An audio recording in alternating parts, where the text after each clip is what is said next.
like is like, hey, you guys are live, then Right. Oh my gosh. Yeah, they see Rick teased the new stream key, like the I did. universal stream key today. I was like, oh yes, because Yeah, that'll I be haven't cool. streamed in so long because of just all the extra stuff that I've been doing, and my brain just has no capacity for it.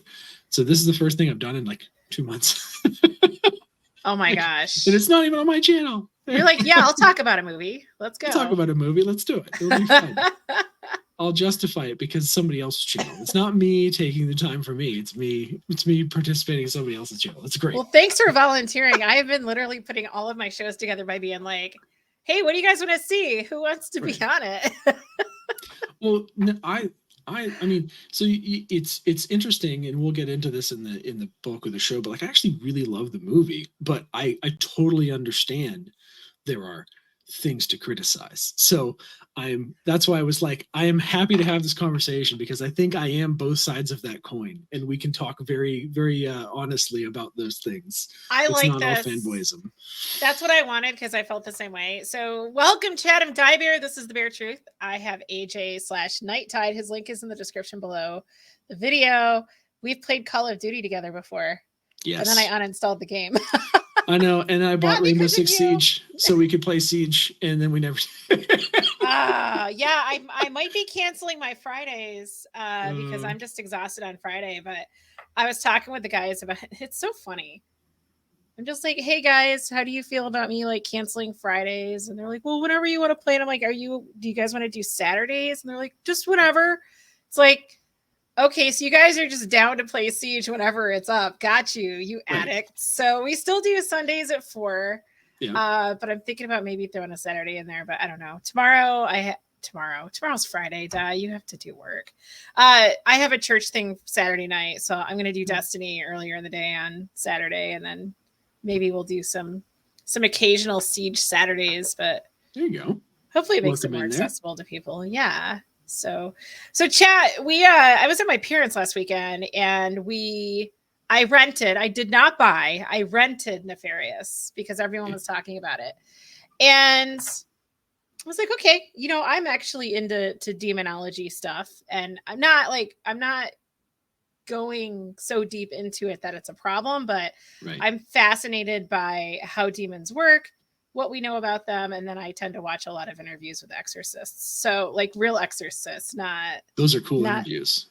I love those guys. I do. And it's I've always had a fascination with how evil works in the world, and when you start to recognize it, it's a pretty creepy freaking place. And yes, you will be Christian when you start to recognize it. Killer, how's it going? Welcome, dude. So it was interesting. I started reading reviews after I saw the movie.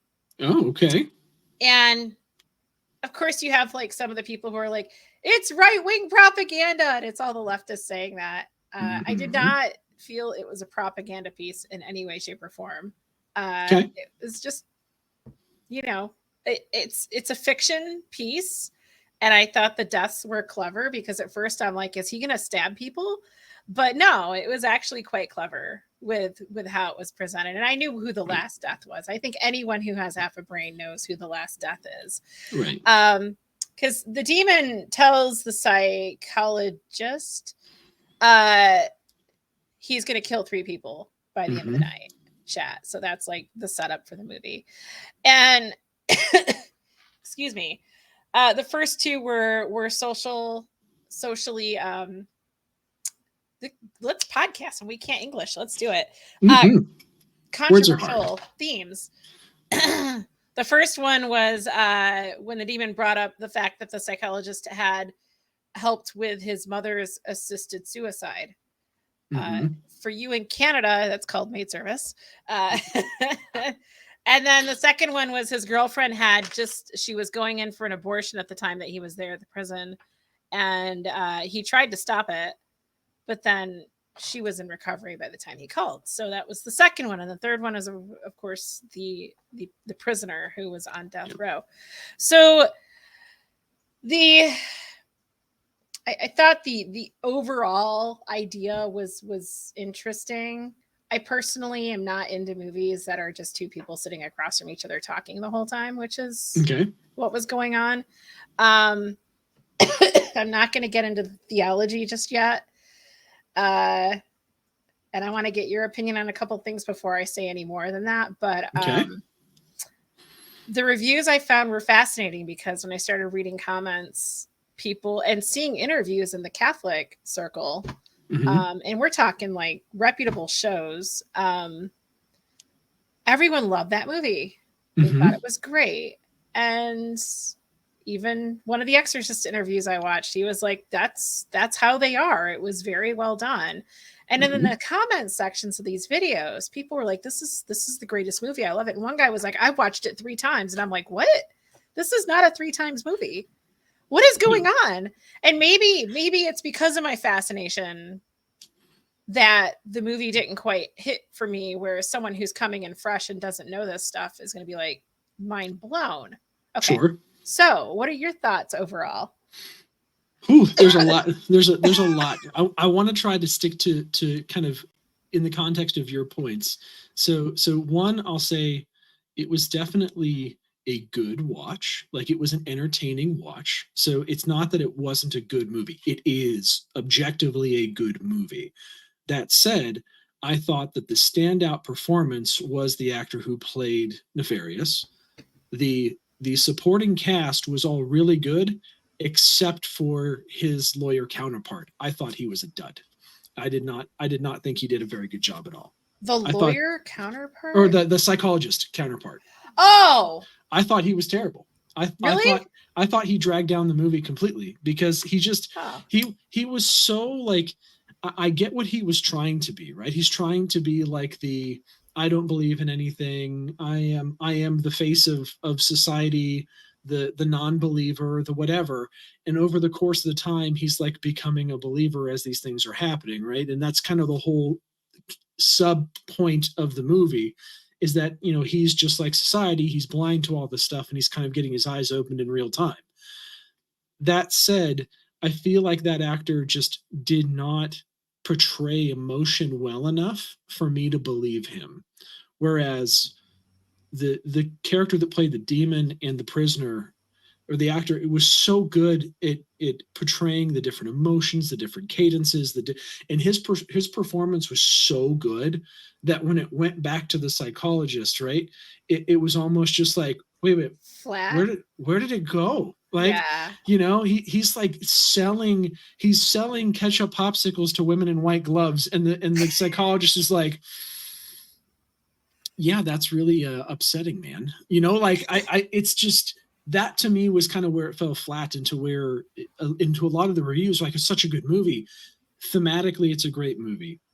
Theology wise, like you said, it's meant to be more of an accurate portrayal of how this kind of stuff works. The way that it was shot was really good. The way that all the things, but it wasn't on the same level for me as like Fallen, right? As There's a movie. No investment in right. in the character. Wait, which movie is Fallen? Have I Fallen seen that? is with Denzel and John Goodman. Yes. Oh yes. I'm sorry. Time I love Denzel. So side. you said Fallen, Yes, and I was it like, is. wait, is it that movie? I do. Yeah. I'm a Denzel freak. So Have you? No, forget it. what, Geigen? That's true. Not knowing the difference between a lawyer and a psychiatrist, whatever will we do? They're probably too close bedfellows to for anything. But yeah, how's it going, Solo? But yeah, so that's kind of like my general sense just on the movie part of it. Like, I was very entertained. I thought the actor that played Nefarious was phenomenal.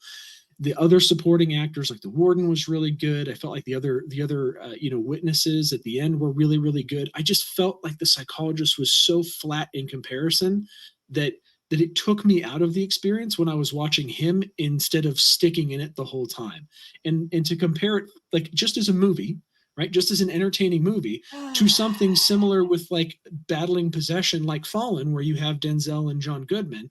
They're both such a good movie. phenomenal. Now, thematically, they have a ton of like supporting stuff going on, and it's much more movement and city and stuff. But Denzel and John Goodman are both phenomenal actors, and I don't feel like I'm out of the experience whenever I'm watching either of them, You're completely especially in the invested. You're like climax. pulled Right. into the movie. Yeah, with this guy, Exactly. I was watching the movie from a critical standpoint the whole Okay. time. Yeah. And I had an issue with that actor. So I don't think he was terrible, He but wasn't he was terrible. He wasn't totally good lacking enough. something. Right. Right. And I don't know if maybe the role wasn't written well enough, but I kind of think it was. He just was lacking the humanity that he needed. Even atheists have feelings. I mean, I have atheist Right. friends who are very real people, and this guy just seemed to be a paper stereotype, if that makes sense. Yeah. Yeah. No, 100%. You know, And because of and that, I was harder on the other guy who played Nefarious because I was in that critical thinking already from you start with the psychologist, and mhm. it was just cold. It was a cold performance. It was. And now, to be fair, on the dialogue front, there are parts of the dialogue of Nefarious that are so on the nose that it also took me out, but it was also so honestly given that it wasn't like like it wasn't movie breaking for me, right? It wasn't immersion breaking, but I was just like, oh yeah, I know those talking points, right? Like all of those, like being more in the conservative sphere, like I could hear, and so I could, that's where I say I can understand why people would hear that and think that it's right wing propaganda, but it was delivered with such sincerity that I thought it was phenomenally delivered in the movie. So I would lean more towards it being just a good movie with a flat performance from the psychologist and less on being propaganda in that sense. But like, it's a piece of art. It has something to say. And I think that calling that out in that way certainly is part of that goal. I think the propaganda. I think the only reason why it's called right wing propaganda is because of the assisted suicide and the abortion. That's it. Those are two major issues for the left. And from a truly Christian standpoint, yes, those are going to be things that we speak out against. I I I don't know if, again, so that's where I would kind of differ. So I know that those are things that I think that those things were done in such a way that were not as, again, more egregious propaganda, as opposed to like his whole dialogue about like the whole hate speech thing, and like, oh, you did that to yourselves, and like you did, like we didn't even come up with that one, like all of that, like that whole monologue that he That goes was through. so good, It actually. was so good, but it was basically every right-wing talking point that you could have, and it was already after you're starting to try and like break down some of the walls now, like, and I think that again, I guess I could see it both ways, right? I could see how they might look at those things and be like, oh well, those aren't murder or whatever, but like when we talk about it in that frank way that it's delivered with that sincerity, it's like I would believe that that's part of the movie, right? And it's also coming from a demon who historically is trying to trick you, right? Demons are tricksters. They're trying to get leverage. They're trying to get power, Deception. right? They use deception. They use these different types of things to try and get a hold of you, right? And so in his mind as an atheist, he wouldn't have classified that either of those cases as murder anyways. So the fact that he starts to buy into it is more of the propaganda aspect, as opposed to just being like, look, I'm an atheist, dude, that doesn't bother me. Like it was her time to go, and I thought I was doing her good. I think the Like, part that started getting him, though, wasn't the fact that he was talking about those two issues, but the fact that he didn't know about the two issues and he brought them up. And I think that's ah, what was throwing the psychologist off of his game. fair, fair. So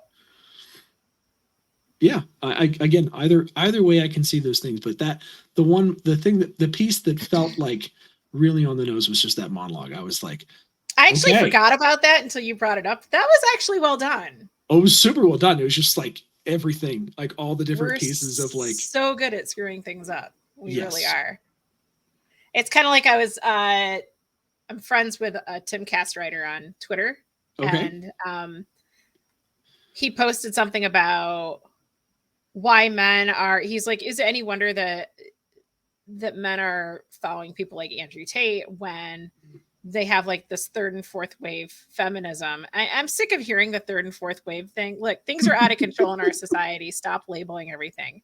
Like, oh yeah, yes, people are being taught to hate men and they're trying to erase women. right, So we're all hated. So those of us who are sane need to look past the bullshit. And I basically told him that, and we agreed with each other yeah, overall. but we were That's bringing different elements into the conversation.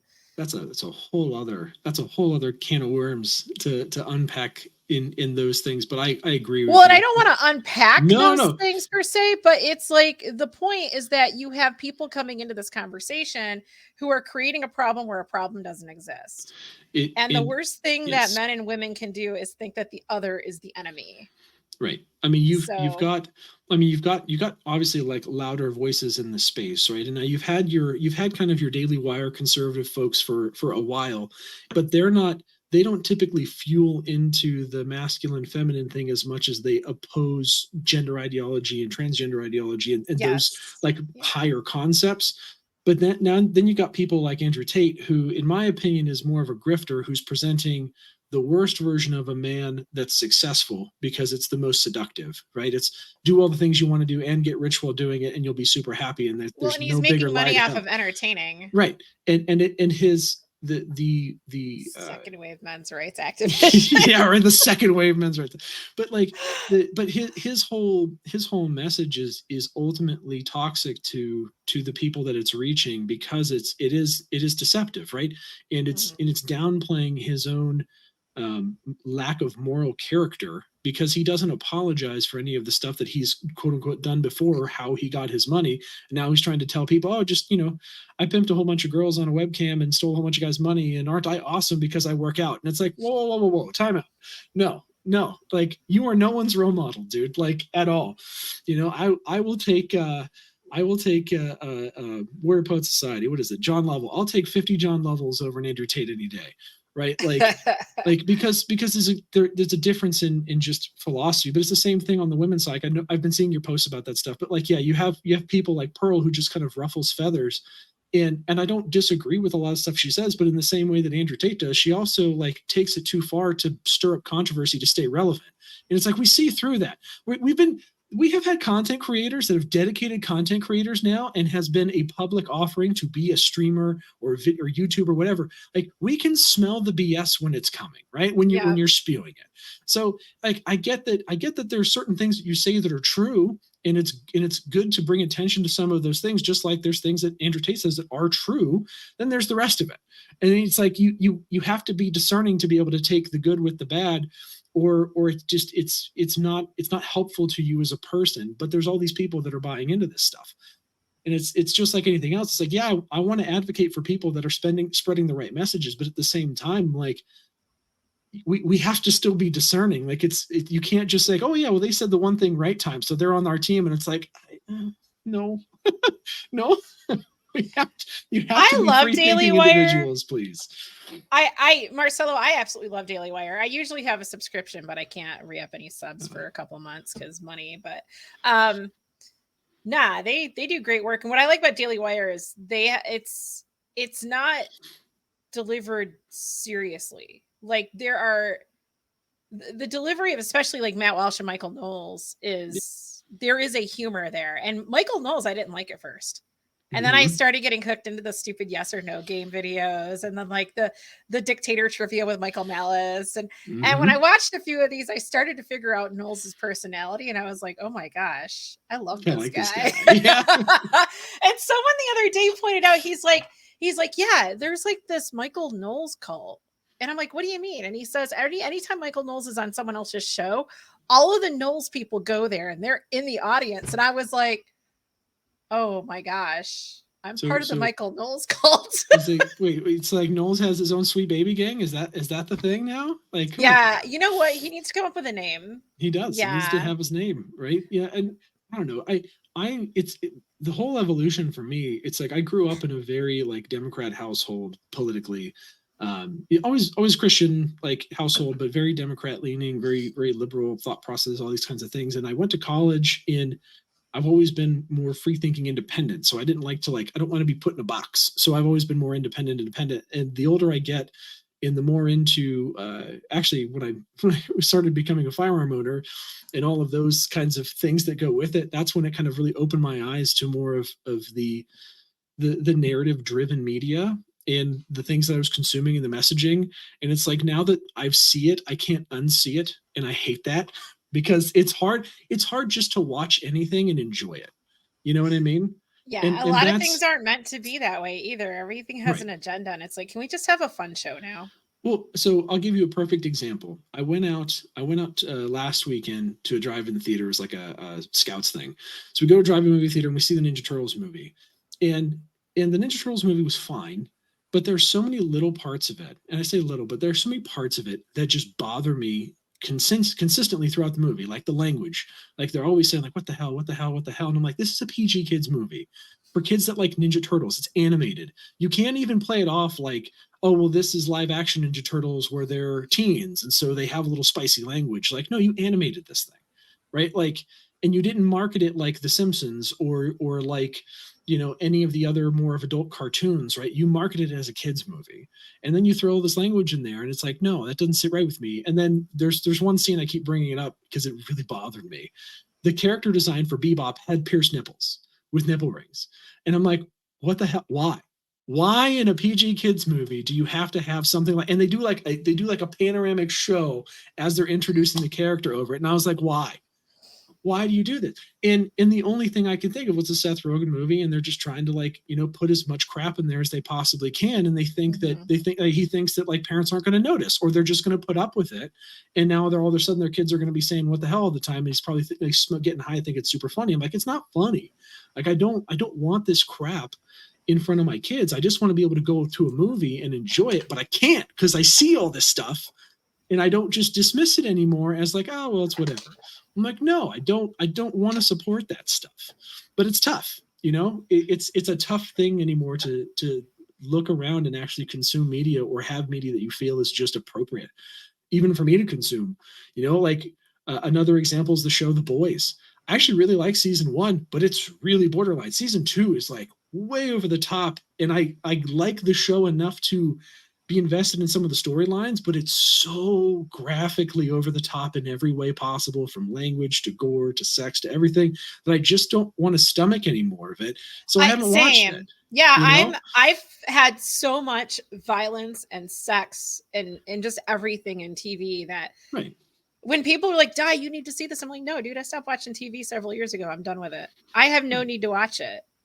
Yet I just got excited over Fallen, and that how old is that? That's like I think it's in the 1990s. 24 years Yeah, old, I I think think, it's almost 25. is Yeah, it 90s or is it's it late late 80s? 90s. Yeah, late 90s. Late 90s. Okay. I'm probably gonna actually dig that out and watch. I have the DVD. It's good. It's a good movie.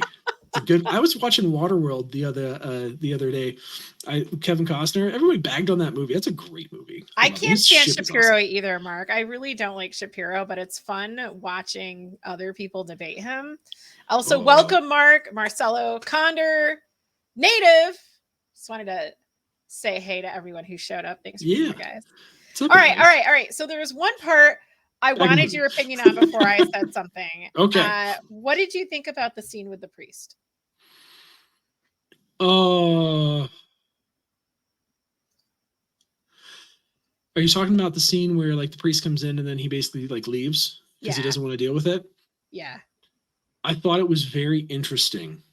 I thought it was a very interesting scene because it then turns the criticism. I think that's one of the differentiators where it could be construed as like, oh, the right wing propaganda. It's like, yeah, but they put the scene as here as an actual like swing at our side, right? And it's basically, to me, that was them taking a swing at the modern church, ignoring evil and just saying, well, we don't want to have to deal with it, or explaining it away as oh, it's just a mental problem, as opposed to addressing the fact that there is actual spiritual warfare that is happening, and that it's not that it's absent in the Bible. It's very present in the Bible, and we just are so, you know, I don't want to say like uneducated, but we are like wholly uneducated on the actual scripture, that a lot of people just dismiss it. And I think that that was to me, that was a square criticism right in the face of the church, saying we need to be more accountable to understand and educate ourselves and to have our eyes open to actual evil in front of us. And we are just as blind to it as everyone else that we criticize for not seeing this stuff as evil. That Wow, was my you read take. way more into that than I did. I told you I can't unsee stuff anymore. Holy wow. I felt like it was just a slap in the face of the church, like as if priests don't care and aren't try. I don't know a single priest who wouldn't actually go in there and make an effort. Right. That would not have been the case with any of the priests that I know. Yeah. You have a man who's on death row who's going to be put to death that night. You don't just Right. turn your back on them. So that blew my mind. I was like, that isn't how this works. Yeah. So yeah, I wasn't cool with that. I was very disappointed in that scene. See, yeah, I think, like I said, I think that was more of a statement piece that the priest didn't want to see the evil any more than the psychologist wanted to see a demon. And to me, that was the kind of play on it, was that kind of like, hey, we know people would be like, hey, we need a Catholic priest in here right away because demon, but then that would ruin the movie if the priest actually did something. So let's have the priest go away. Like, we've satisfied the curiosity. Now let's move on with this guy's life.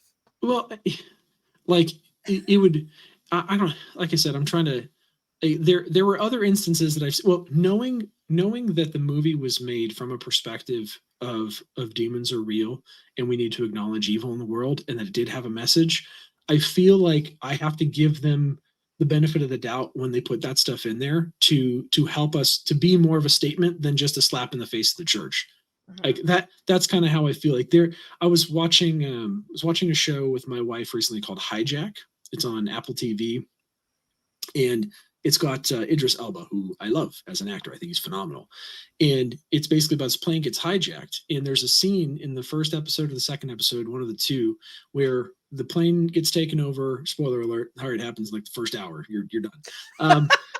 But like one of the stewards, right, one of the flight attendants, he sits down in his chair after this whole thing goes down, and he's like thinking he's probably going to get popped, and he's like shaken up, and you can see him, and he's got his hands like this, and he's kind of like stressed out, but he's making the motion of as if he were praying, and then it pans to a guy who has a collar on, and he says, "Trust me, son, that's not going to work." And I was like, now that is an attack on religion, right? Like that to me is a blatant attack on, like, I even replayed it because my wife was like she does cross stitch while we watch shows, so like I had her go back and I was like, did you see that? And she goes, no.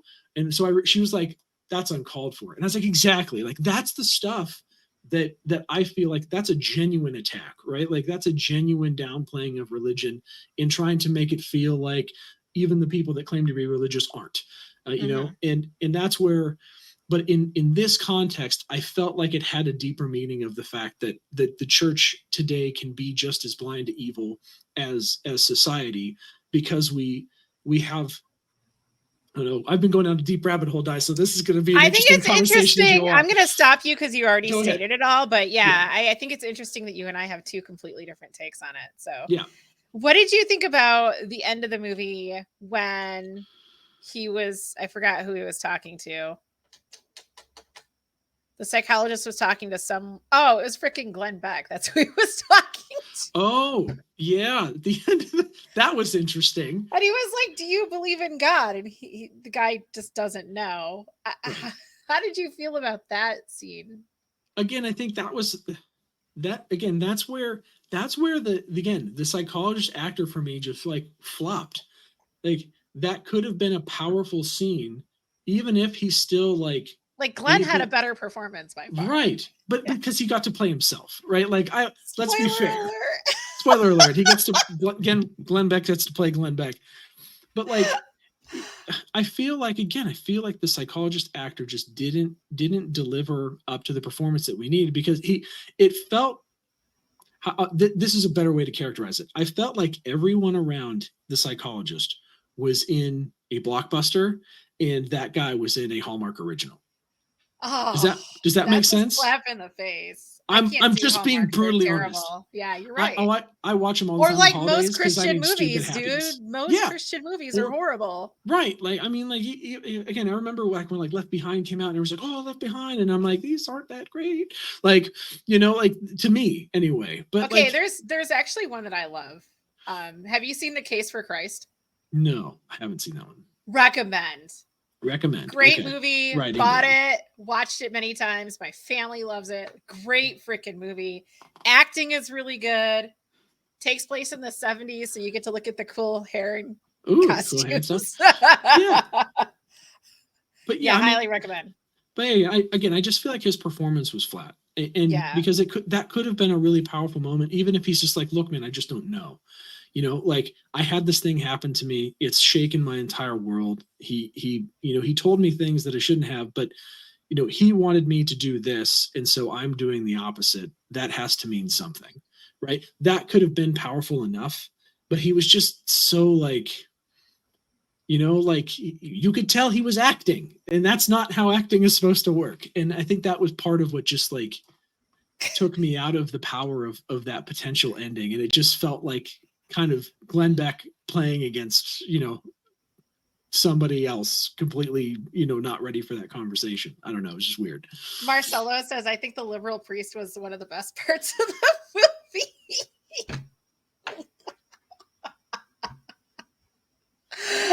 I love You're a my demon? chat. Yeah. This Right. is Like, the best chat ever. I'm a fan of Veggie Tales. Dude, what is that? Was it the episode with the fib? The fib grows, becomes a giant tomato. It's Veggie Tales. It's a deep cut.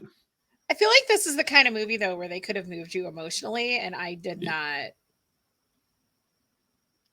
I think that's because you're already there. Like, what do you mean I'm already there? I think that I think this movie was one of those pieces that was not meant for us. I think this was a piece that was meant to help wake people up. And that's part of why the dialogue was on the nose, and that's part of why these examples are given. That's it's another meant to thing. show people. I felt okay. Like I didn't have an issue with any of the theology because I've heard it all. Right. It's true. But there were things that he was listing off that I know people couldn't catch. It was the only reason I caught it is because I've heard it a lot, and maybe that's why someone could watch it 3 times and get something out of it. But It felt very encyclopedic to me. Like, let me just rattle off all this stuff.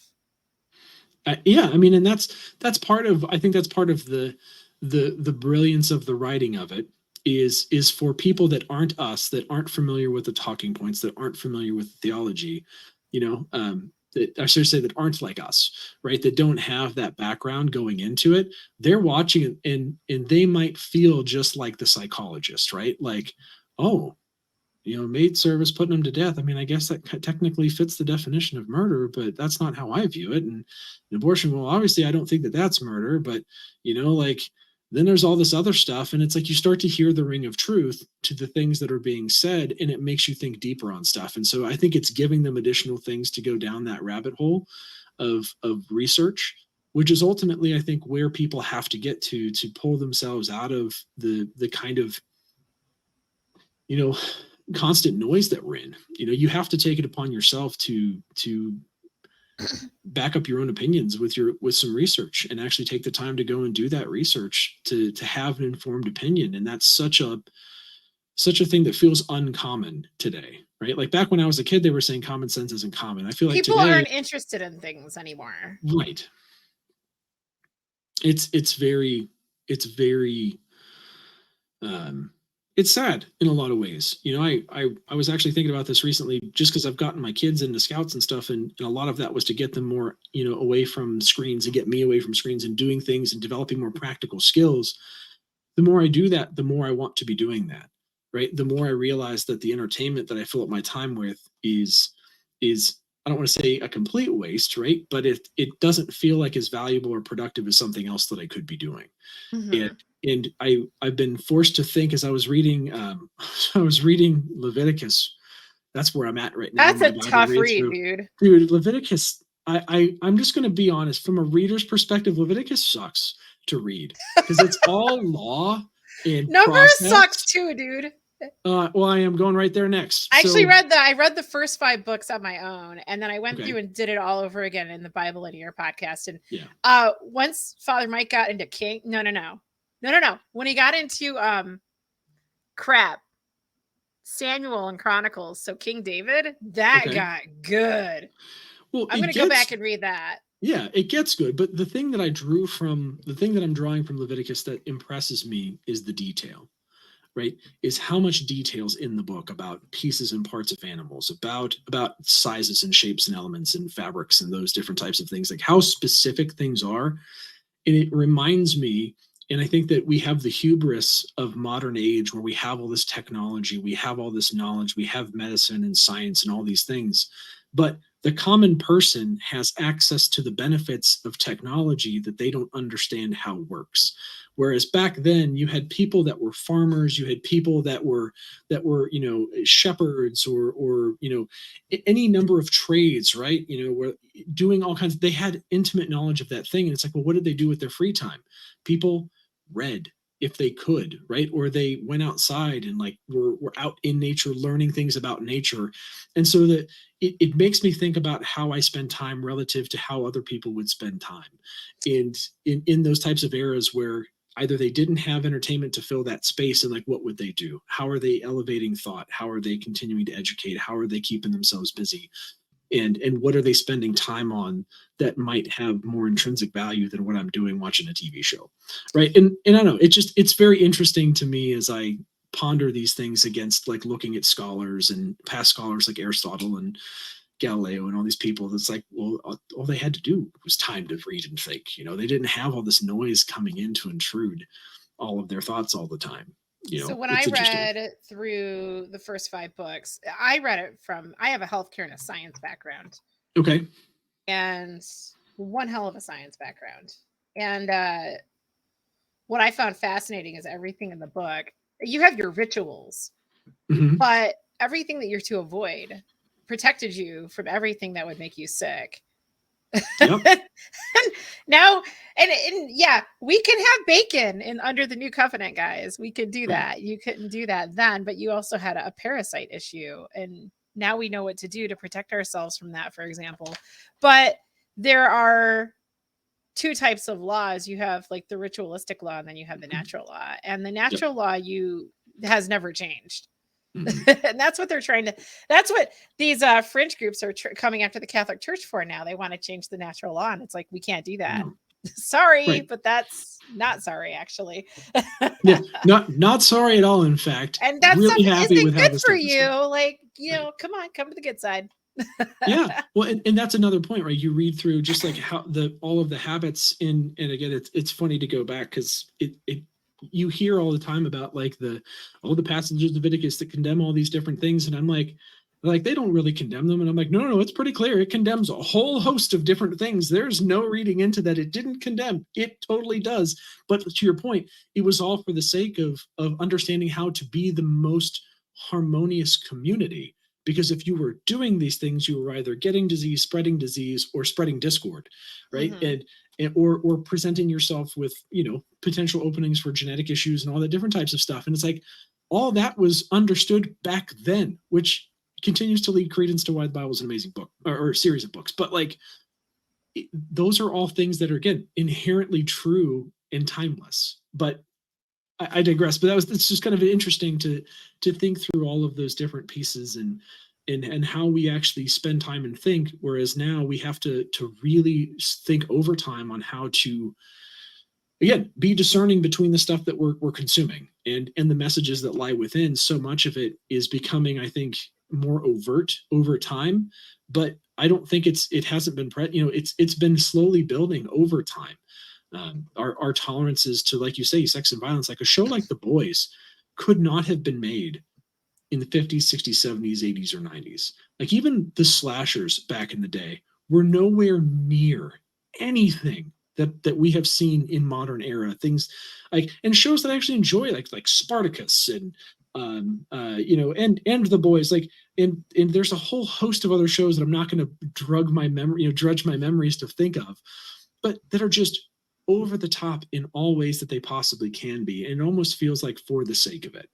Well, there were so many violent shows that I had been watching that I felt like I was becoming desensitized to it, and I was like, Yeah. "No, this is a no go for me. I do Right. not want to be desensitized to something this terrible."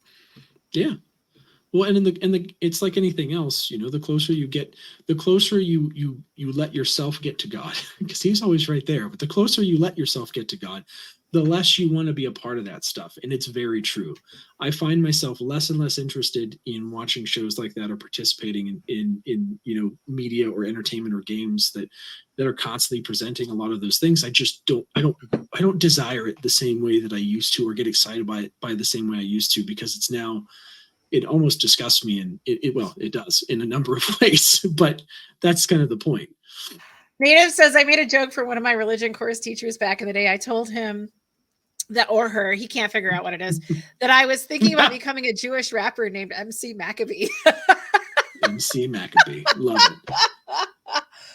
Wow. Oh, Condor, you're not wrong.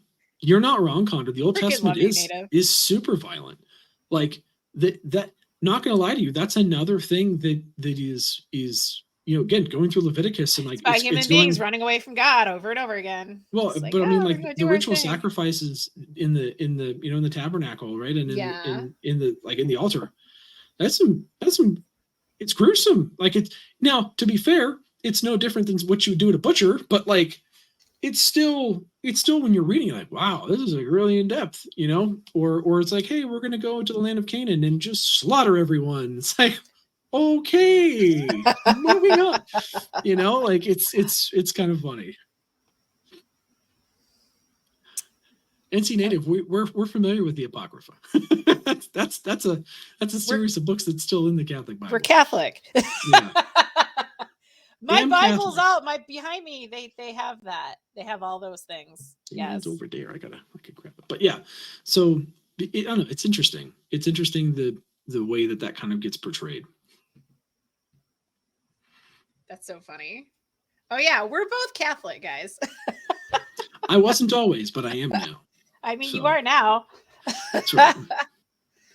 And it's funny because just because you grew up Catholic doesn't mean you know anything about your faith. And case in point, all the people who have left. It's like, what do you know about your faith? And they don't know anything about it. And I didn't know anything about it either until I was like, hey, I kind of want to do this. Yeah, so there's a lot of journey. I think it's still a journey for me. I think that's a whole other set of topics, but like it's a thing, you know, I told myself that I would never be Catholic because I grew up in a Protestant household that was very anti-Catholic, and I felt like God just kind of led me to Catholicism, you know, over time. My wife is Catholic. We went to the Saturday night mass at our college every week, because I couldn't find a Presbyterian church that I was comfortable with in the surrounding area, and I went to like 4, and like just none of them were good, in my opinion. So, but I'm more of a conservative guy. Like, I like my hymns, I like my 2 readings in a gospel, and I like my communion every Sunday. That's how my church was growing up. It was a very straight after the Reformation kind of Presbyterian church, and that's not how the Presbyterian Church has been shaken out, at least not the PCUSA side, for you know, many years now. So for me, I felt more comfortable at Mass. And then we got married, and I still was not doing it, but we were still going to Mass. And I finally was like, I'm just going to go through RCIA. I'm not going to commit. I'm just going to try it and check it out. See what you guys believe. Yeah. Just for a second, just see how it feels. You know, and God was like, look, just do this thing, you know, like, and I think that there's a tough part about Catholicism for me, because Catholicism, ideally, right, in its purest form, is adopting not just the you know, the Catholic understanding of the Bible, but the catechism and the supporting documents and all of those things. And those are things that I still struggle with, because I continue to try and be very independent and discern and kind of get those messages over time. But I feel like the history of the church, and I feel like the kind of learnings of the church over time are so valid in many ways, and are most valid and make the most sense to me. And so that's where I kind of find myself at this point. And it is no small task to say that God led me to the church. So I'm here, right? And I'm doing my best. When he's leading you through something. I've been on a wild goose chase for the last 2 years with God, and it's crazy. these last 5 weeks, that was a God thing. That wasn't a Die Bear needs a break thing. That was a God wants Die Bear to take a break thing, because there's a lot of work we're doing. The interesting thing is, I told you earlier, I think before the show, maybe I was thinking about telling you this. I don't know. I put 3 links in the pinned comment under the video, guys. Those are 3 videos. They're all long conversations because I like long form conversations, but 2 of those are with exorcists. The top one's my favorite guy. I have a favorite priest. That's funny. The third one is Father Chris Alar, who's originally from Michigan, but he does an explaining the faith thing every week, and he talks about all the traditions, whether it's like what is private revelation, and of course you don't have to believe private revelation, but he just explains things and where they come from and what the traditions are. And when this one, he's talking about spiritual warfare, and it's a very good video to watch. And I think that one he goes over the 5 different, he might go over the 5 different stages of demonic possession. I know Father Vincent does in his interview. Father Carlos does not, because this is his second interview with Matt Fred that I put there. I don't like his first interview. I felt he came off a little too big for his britches, but I know that can't be the case with him being an exorcist. That's kind of a, No. Yeah. That, you have to have your shit together to be an exorcist. But those are 3 great interviews. They really are, if you're interested in this kind of stuff. And then go back and watch the movie again, and you're gonna be like, oh gosh, this guy is rattling everything off like an encyclopedia. So, what was the other thing? You're in Brazil. I'm sorry, dude. Brazil is, dude, there's so much going on down there. The Pope is a commie. I don't think the Pope is a commie. I know there's a lot of stuff. There's a lot of stuff that comes out about the Pope. A lot of stuff. And when you start looking into it, it's like, why are we slandering the Pope? There are valid criticisms, of course, but there's a lot of crazy stuff I see on Twitter that's coming from a lot of like the rad trad circles. The rad trads need to get their shit together, because they're slandering him. They really are. And they're causing issues in the church because of it. And a lot of people are questioning, like, do I really want to be a part of this? And now we have set of a contest, like people switching over to that part of it. And just stop. Go to church on Sunday. Your parish is your Catholic church. That is the church that matters. The Pope doesn't make any decisions for my church. He doesn't. Right. My bishop is the guy in charge. And if your bishop sucks, and there are some bishops who have allowed some things to happen that shouldn't have happened, then people need to hold his feet to the fire. But I mean, the Pope is just the Pope. He's the ultimate servant leader. That's really what that means. I think people try to give him more power than what he has. And if you really have an issue with him, pray for him. That's what you're supposed to do. But there's a lot of things that I've been reading lately, and a lot of quotes that have come from him, and they're very relevant. They're incredible. And I'm very happy to read what I've been reading, because I've always been drawn. I'm not a liberal by any means, but I do love Franciscan spirituality. I think if you want to learn how to pray and how to connect with God, the Franciscans have amazing resources for you. And I mean, yeah, some of them can say some stupid things, but they're people. But yeah, spirituality wise, they're one of the greatest treasures that the church has. They really are.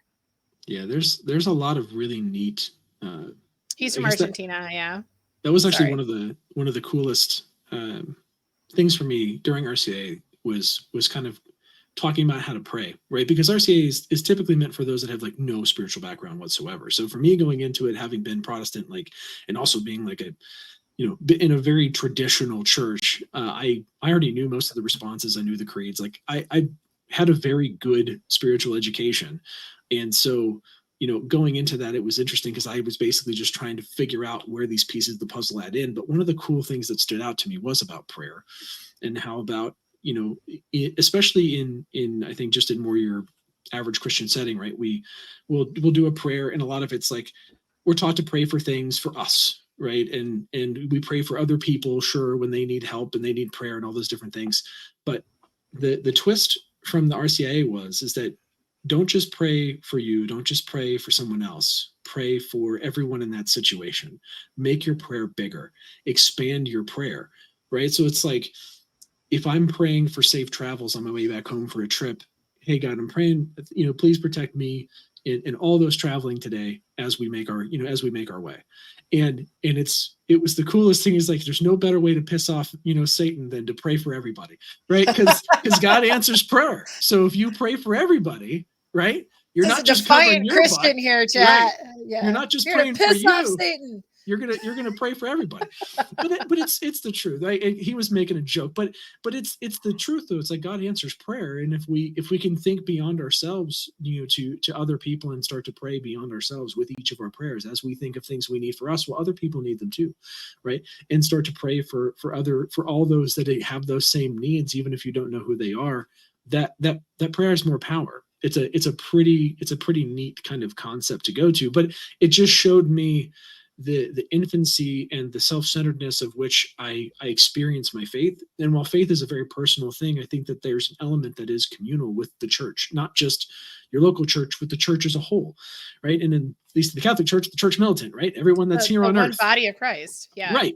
And so praying for everybody is certainly a way to help strengthen that body and to keep us healthy and do those things. But it's one of those nuanced things It's a that growth thing though. Like you're gonna you don't get think there, but about it. you need to learn how to connect with God first and let him Right. convert your heart. Right. It's yeah. You can't be everything at once. And that's the interesting thing about Christianity is people come into it. They're like, yeah, I really want to get into this God thing. And it's hard The following the God rules. thing. And it's like, stop Yeah. trying to follow the rules. Like just talk to God first. He'll get you there. Yep. You just gotta have that relationship. It's to me, I turned away from everything 2 years ago. I had that moment where I was seeing how we couldn't go to church, and I wasn't going to church before that. I've had, ups and downs in my life. I'd find a church I actually liked in one place and I'd go, and then I wouldn't go because I could never find a church that I liked in another place. And then I get caught up in life and, typical American born and raised Catholic who stopped going. And 2 years ago, I saw like what was happening politically, and I was like, oh my gosh, like we have a communist faction here that does not want me in church. Like they don't want that to be available to me. And I thought of it, I was like, I don't want anyone to tell me I can't go get the Eucharist. I want that. Mm-hmm. And it took me, there was definitely a guided journey there, and it took me 8 months to get my ass back to church, partly because I had to go to confession. That's a whole other can. I'll tell you though, those first confessions after a long hiatus, though, my gosh, when you walk out of there, it's just, yes, you cannot describe the feeling, really. Like and everyone has the same experience. It is like you just feel so free. And I had just this huge weight, like this dark cloud that's just following me, and yeah, I never looked back. But the 8 months before I went back to church, that was when I started discovering people like Father Mike Schmitz, because I went to the one place I always knew I could go to whenever things got scary. And it was like, okay, how the hell do I handle the COVID situation? And then Catholic at the end of my search term. And that's when I discovered Father Mike. And that's when life started changing. But that was the one, I think everyone has that major yes in their life. Mm-hmm. Like there's no turning back. That was when I had my yes. And then it took 8 months to get back into the church. And I've never been happier. Yeah, I look back on it now because it's got such a track record. But my life through faith is actually a pretty neat story to tell. And I was in high school. My family did well enough to where I never wanted for anything, but we were always like paycheck to paycheck, on edge, bills coming, credit cards due, all this kind of stuff. Like the financial pressure, even though it wasn't my responsibility, was something I felt. My mom has had clinical depression ever since I can remember. It's been there was lots of parts of it that were not great. And when you're a kid and you want to help, and you can't, and you have no control, it's the most helpless feeling in the world. And that's where I feel like, especially when I feel like I can't do anything, that's where I feel the most vulnerable. Mm-hmm. And I remember almost quitting football. It was like summer camp. And I was like, I'm so fed up with doing football. I'm tired of doing all this stuff. Like, I'm just so fed up with life. and I took a walk, and I was just thinking on whether or not I was going to quit football, right? And just kind of going through this whole process. But then I was slowly getting all these thoughts about how upset I was about my mom, and how I didn't see any hope, and all these different things and all this kind of stuff. And I'm walking on the sidewalk, and I'm on like the left hand side of the road, and like traffic's oncoming. I see a semi truck, and for a split second, I think about jumping in front. Right, only time in my life I've ever had anything like that. For a split second, I was just like, "What if I just did?" And I heard this overwhelming like voice in my head that says, "You can't go. I'm not done with you yet." And that was it. And then I was like, I was broken down at that point, and I was thinking about my mom. I was thinking about my little sister. I was thinking about my dad, like, and my grandparents, like everyone that would miss me. And I was just overwhelmed with emotion. And I was like, I don't know what to do with all this. So I just kept walking. I walked for miles, and I went to a payphone and called my mom to pick me up. She's like, "Why are you there?" And I was like, "I just had to walk." She's like, "Okay." So she came and got me. I didn't even talk about it. And every step in my life, when things get hard, I said, "Fine, if you want me here, if you're not done, where am I supposed to be?" And I didn't know what I was going to do with college. There's a random scholarship for Presbyterian youth that takes me out to this school in Pennsylvania when I'm in Southern California, right? It's like, okay. So I go out there, meet my wife within a month, right? And wow. the first day I met her first day. She was interested in my roommate, and I thought she was nothing of too high on herself when we first met. But we hung out for like a month, and then we like decided to give it a try. We're engaged by our junior year. We've been married, since a year after we graduated. And every time in my life that I feel like my back's up against a wall, whether it's, crippling student loan debt or any other hosts of problems that we face in life, because it's not been the, smooth sailing road by any stretch of the imagination to end up where I'm at here. It's like, okay, God, where do you want me? I feel the pressure. I feel like you're pushing me somewhere. Where am I supposed to be? Okay, you tell me. And every time he goes, "Here," and I go, "Okay," right? And it's on me to do the work to be okay, to say okay, and there's so many blessings that come in disguise. Even all this stuff, like my father passed away in December, and I've had people tell me, like, "I don't know how you're so okay with this," and I'm like, I'm not okay with it, but I believe in God. And I know that God's going to use this to execute blessings in the life of myself, my mom, and my sister. I know that I have faith in that. And now my mom and my sister just moved out next to us. They have a house for the first time in their lives that they own. My sister's on a path to being able to change careers, and I'm helping her with that. My mom's doing better, and she's going back to church, and now she gets to see us and the grandkids. Like, all these blessings come out of my dad passing, because it wouldn't have happened otherwise. And like, do I miss my dad? You cannot imagine. You just can't. Right, like unless you've gone through that loss, right? You just don't understand what that means, to have that void of that I'm parent dreading not there, that. right? Yeah, and it's heavy, but I also am not weighed down by it, because I have the faith that God's going to continue to work His plan in my life. And when the whole point in me kind of going through that is just to say that, like, I can't imagine life without God. I can't imagine life without that light and that hope and that assurance. I was listening to I've been listening to a whole lot more Christian music lately. I think it's Casting Crowns that has a song. It's like, don't hold on, just be held. And I was like bawling like a baby. And I was like, dang it, Casting Crowns. Because like so often we're struggling so hard to like hold on to whatever sanity or whatever anything that we can. And going through COVID was exactly that experience, right? Like, what can I hold on to just keep myself, going? And God's like, I got you. Just chill, bro. You just need to chill. I know, right? It makes me want to spread that message even more. Like, over the past year, I've really ramped up, just like, I don't want to call it evangelism, but just being open with my faith and like putting God out there for people to see. That's what evangelizing is. I know. To me, evangelism is almost a dirty word, because it's like the peddling, right? And I'm not trying to peddle people. Have you accepted your Lord and Savior Jesus Christ? Are you born again? Yes, knock knock. It's like, back off. Right, like I'm not trying to force it in there, but like I want people to realize the only reason that I have my life together in any capacity is because of God. Same. That is it.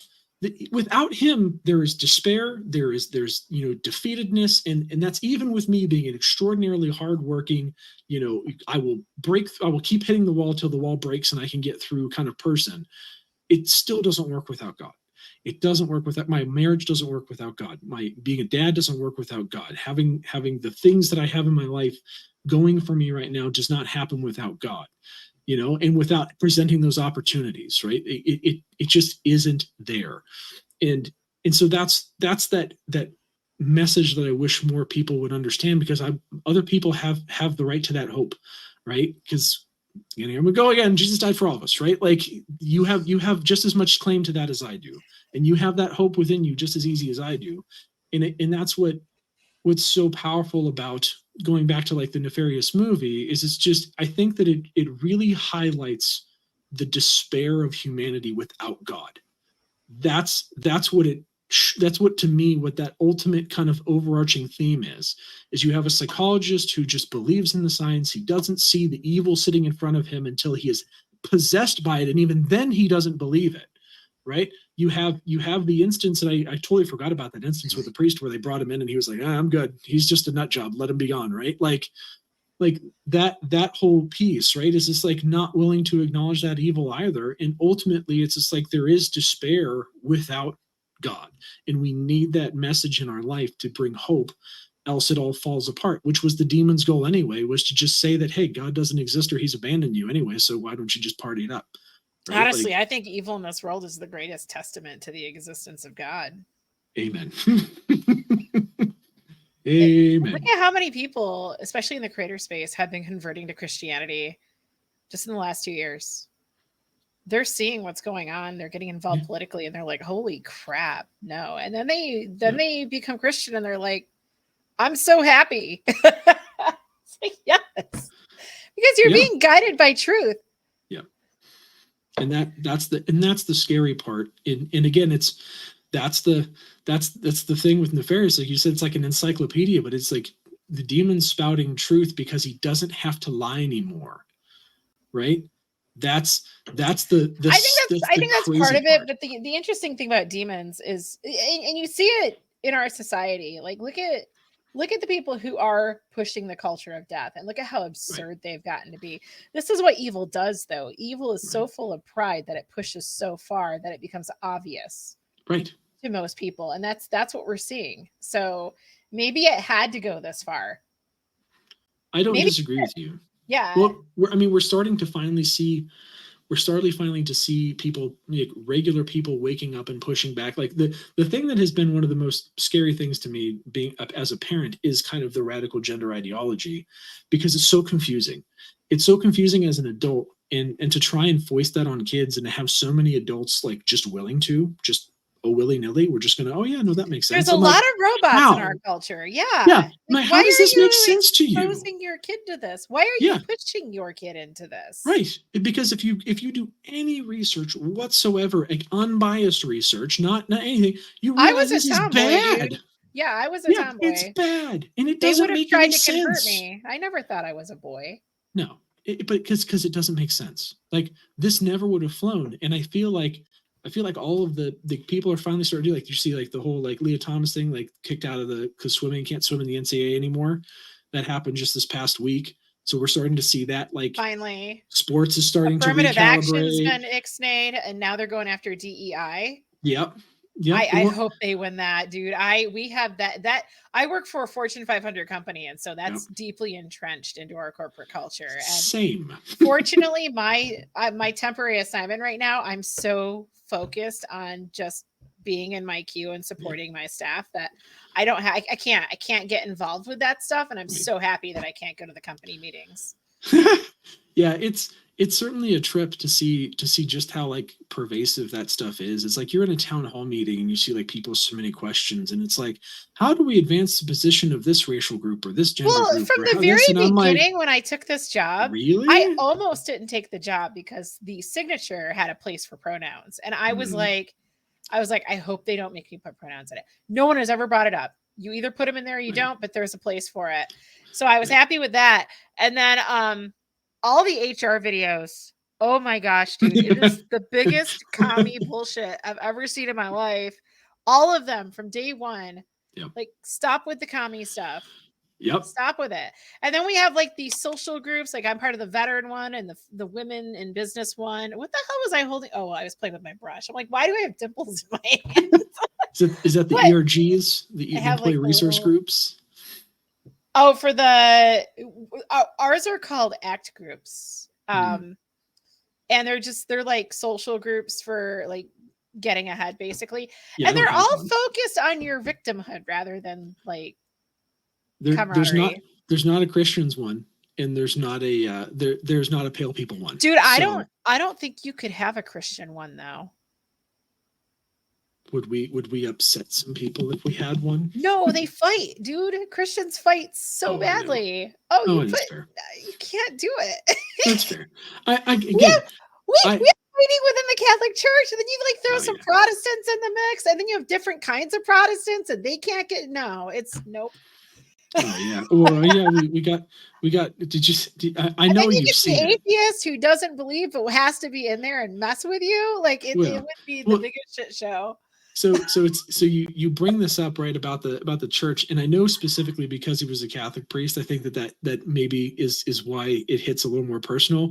But like when you have the video coming out recently of like the Lutheran Church doing the Sparkle Creed, like no, we deserve the slap. Give it, give it. The church as a whole deserves the slap for allowing anything like that to happen. I remember seeing the video on that. I wish was you like, guys could have seen the look on my face because I could yeah, feel it. I was just like yeah. It makes me want to go like to my family that are still like, I'm like, that's the most satanic bullshit I've ever you seen, dude.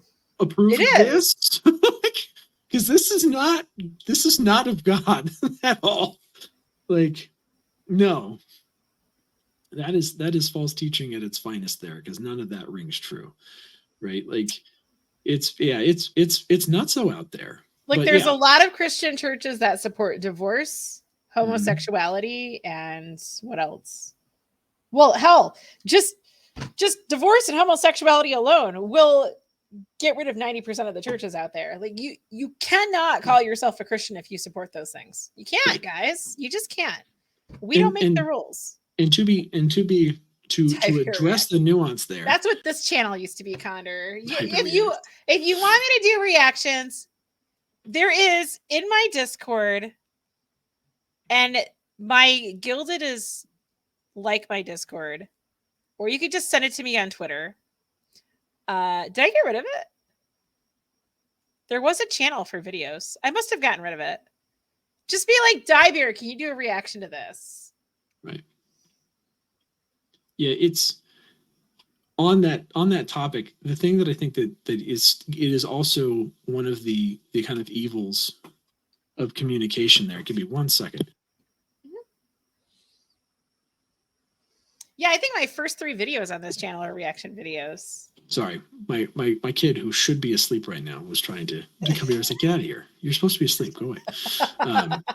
No, but the thing that I think the thing that gets lost in the messages, right? And like you mentioned, like those two topics are certainly the hottest button topics, but I think that they're also the two most poorly addressed. Well, at least the homosexuality is the most poorly addressed topic in the church, because for so long, there is this concept, there's this perception of persecution of people with those desires, when really it should be a message of love and acceptance from the fact that God loves you as you are.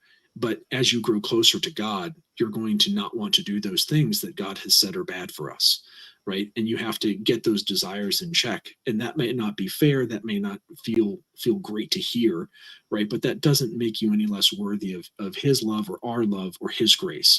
And that whole through line is where I think the church holistically has so horribly ministered to people, that it has created this divide to where I feel like people, if they realize that they have these desires, just automatically just write off being Christian anymore. Mm-hmm. Right? They're just like, oh nope, guess I can't be Christian anymore. Got to go join the LGBT alphabet mafia. Right? Like, no, fam. Just because you feel that way doesn't mean that you can't love God or that God doesn't love you. That's not the message. The message is that God has laws for us. and has passed down his law. And if you respect God and if you accept his grace, then you have to obey his law. Now, we fail all the time. That's what it means to be human. But it doesn't mean that we try on purpose to fail, right? Like, that's the difference. Well, also, it's hard to have a solution for a problem that wasn't really that much of a problem before. Right. And it's not that the church doesn't have an answer. They do have an answer. But a lot of folks in our society are looking for validation, not to come to Christ. They're looking to convert the church into something it shouldn't be. Yeah. And so that's also something. And I think what's really sad is it Father James Martin? Is that his name? He's the priest who a lot of people would like to see defrocked because he does outreach to the LGBTQ community, except he seems to be erring on the side of validation. Oh. Yes. And it's an abomination. It really is. And then you have the German church just doing their own thing. Yeah, I am admittedly not as up to speed on the goings on in the church around the world. There's a potential schism. A lot of people are fearful that the Pope, I guess, called some of these folks into talks. He doesn't just come out and condemn people. Right. But from what I've been seeing, I'm starting to think the Pope is, he's not done anything to endanger what we believe as Catholics. Okay. But I think he's trying to delicately handle the situation. Not in a way someone might think right away, like, oh, he's trying to avoid it. No, this is a complicated situation, especially if you're trying to avoid schism in the church. Mm-hmm. We're not going to validate the lifestyle. It's just not going to happen. But I think people need to have a little bit more trust in what the Pope is trying to do. Yeah, I think people need to broaden their understanding of kind of what's being asked, right? So if we, and this is what again is so seductive about a lot of these modern ideologies that try and turn you into something that is a preference or proclivity that you might have, right? Just because I'm a straight guy doesn't mean that like my whole life revolves around being a straight guy. Like, yeah, straight guy club and like it's all this kind of stuff. It's not your identity. No, it's not. That's not who I am. That is a piece of me. And does that make my life potentially easier than someone who has a homosexual desire? Probably. I'm willing to say that yes, that's probably a much easier thing as more people are heterosexual and it's the natural order of things. And I'm very thankful and blessed that all of those things are there for me. But I feel like we talk about sexual desires or appetites and you're just homosexual or you're just heterosexual, so life is easy for you. It's like I don't think you understand though that like when you make a monogamous commitment, that doesn't mean that like desire as a whole goes away, and it's like I don't want to like equivalently compare, but there's a point where you have to understand that we all have desires to certain levels, and it takes work to suppress desires that are unhealthy, right? It is not appropriate for me as a married man to go around looking at other women with desire. That's not appropriate. That would create some issues. Yes. But again, it's not. It's one of those things. It's not appropriate, right? Mm-hmm. What's going on? Mark, thank you for the $5. Keep up the good content, Diver. Super appreciate it, dude. Thank you so much.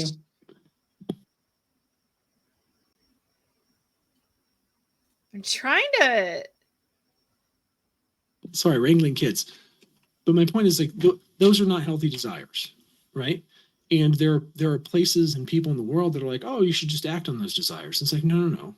That's not how we keep our marriage together. That's not how I honor my wife. That's not how I honor God. It's not how I have self-respect and honor myself by fulfilling those desires just because they exist, right? So understanding that there is life beyond desire is an important factor for us to talk about in a larger sense. And I feel like, again, it's where it's like, well, if I have a certain desire that has stigma around it, then I just have to adopt this whole personality around it, as opposed to understand, well, like that's just a component of me that is desire that again, if I choose to believe in God and choose to accept the grace that he's given me, have to understand that that's not a healthy desire for me and stay away from it.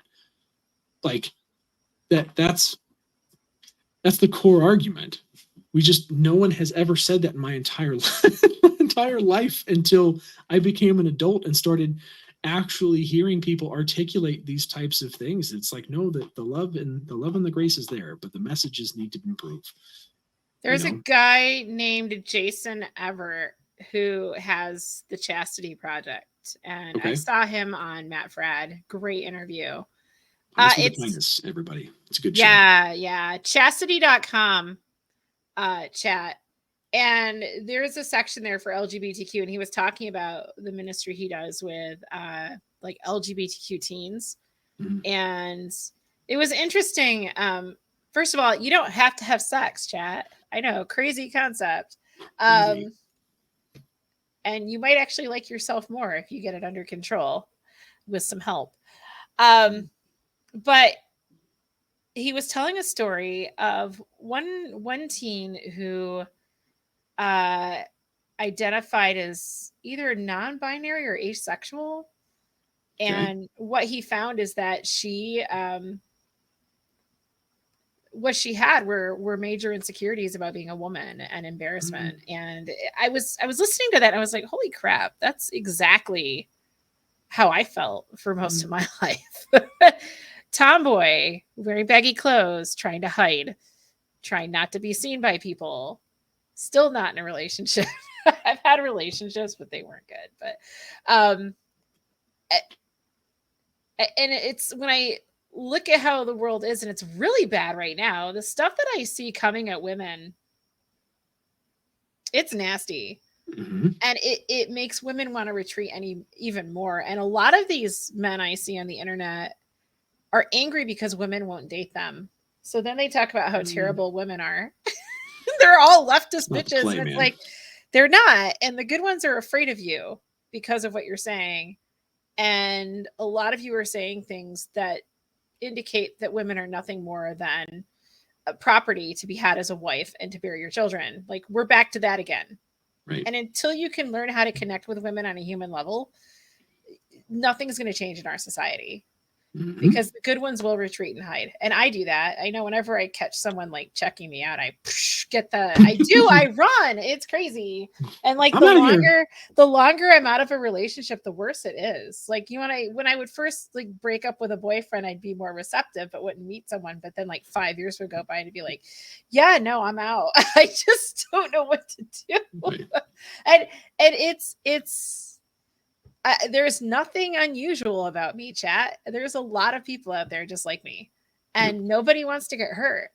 So I think the cool thing, I think again, it was Matt Frad's show. Someone said, yeah, now like chastity is the new rebellious thing. So it's becoming cool again. Like teens are like, no, I'm waiting till marriage. It's like, I wish my generation had done that. Holy crap. My generation is so screwed up.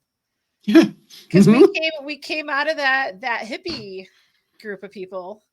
Fortunately, my parents weren't hippies, but yo, Mayhem, what's up, dude? So, yeah, no, it's you're exactly right, and again, that's where I say like the gender stuff, like that's the stuff that stuck out the most to me as absurd because it was the most ridiculous, but it was the thing that was catching the most fire, and I think that so many people enjoy the message because they long to be included, they long to be different, but also they can hide, and they can hide in it, right? Yep. It's like again to the point, right? I just most LGBTQers chat are not normally functioning people. They're very wounded. Most of them are incredibly wounded. I've met way too many of them, especially playing Overwatch. And they all, oh, dude, don't let your kids play Overwatch. But they all had a story. Many of them were raped. Yeah. Some had other traumas, like losing a parent at an early age, having a terrible autoimmune disorder. Like these people have suffered some terrible things. And I kind of like to say it's kind of like they're having a normal reaction to an abnormal situation, because when you suffer those things, it screws you up so badly that it's not really a surprise. And you have a lot of people who have been through those situations who do come to God and heal. And it's remarkable. You mentioned the gaming, like all these gaming creators that are finding God and coming, like one of the things that again, I started doing a whole bunch of streaming and content creation stuff in 2016. So I've been in the space 6, 7 years now, and it's like actually 7, 8 years now. Dang it, I'm getting old in the tooth in this space. I'm But only like 5. it it it is amazing to me, but not at the same time just how many people in the space either claim to be or support or all the all the things of like the greater LGBT community messaging, right? But it a whole 100% makes sense where you got all these people that are playing games that are more introverts anyway, that are more comfortable behind a screen, that are finally finding ways to connect with people, and they're finding all these people with similar stories, and they just are in the in group, and so they want to defend their friends. Like I totally get that, right? But I'm like the odd man out now, where I'm like, huh? Hey guys, what happened? What happened? What do you mean? Like Jack is Jane now? Wait, what? When did? What? Okay, all right, all right. I still love you. I don't understand this, but I still love you. I wish you all the best, but I really don't think this is healthy. But I'm not gonna go anywhere per se, right? Those kinds of things have like happened over the past number of years, and it's just it's not shocking to me, but at the scale it is within this space is just it's nuts because it's you're taking all of these kind of people that have all felt on the outside, putting them behind a screen, and now they get to kind of come together and coalesce in a community. It's no wonder it's so prevalent in these spaces, and why now that there are some more Christian voices and conservative voices that are popping up that are trying to promote more godliness and are kind of standing not necessarily fully opposed, but kind of as another option of life against this what I feel is its own religion at this point. It Right? is. It is Satanism in another form. It's worship of self, right? Yep. Yep. And I don't mean Called that to be pride. hyperbolic. It's called pride. I mean, There's whoever put that shit together knew what they were doing. Let's be there real. there was actually a really interesting little meme that popped up, and I think this is one of the things where like, I don't know if it's so on the nose, but like if you do Pride Month, it's demon, and on the other side it's prith, and it's to cat, and prith means to cast out. So it's like literally or to like pluck out. So it's like demons are plucking people away from God. And I was just like, ah, and be sure your sin shall find you out, right? Like I like how name Matt was yourself doing human. like the Reclaim the Month shirt. So many Christians got Right, pissed off at him over that. He's like, no, it's the Sacred Heart of Jesus month. We're right. reclaiming it. I was like, We're reclaiming yes, it. let's go. But it's like it's no wonder though that there's also more people that are coming to Christ, right? Like narrow is the path and few are going to walk it. But I feel like that we have a duty to kind of be a light, because like I said, it's also no wonder to me that many of the people in that community feel rejected by God, but that the only thing that's going to fix them is to fill that hole with God. You have this hole in you that exists, and you can fill it with whatever you want. And if you fill it with God, then it may not be your suffering may not stop, but it's gonna be for a purpose, and you're gonna understand it better, and you're gonna be able to work through it, knowing that you have someone that loves you and wants you to be a successful, wonderful human and to fulfill a purpose on this earth. If you just fill it with everything else, you're just going to constantly be trying to fill it, and it's It's just a never going to miserable be full. existence that's Yeah, never ending, and you just never. constantly feel hollow until you become unable to fill that hole with anything, and then you're overtaken by despair because the hole just keeps growing until it consumes you.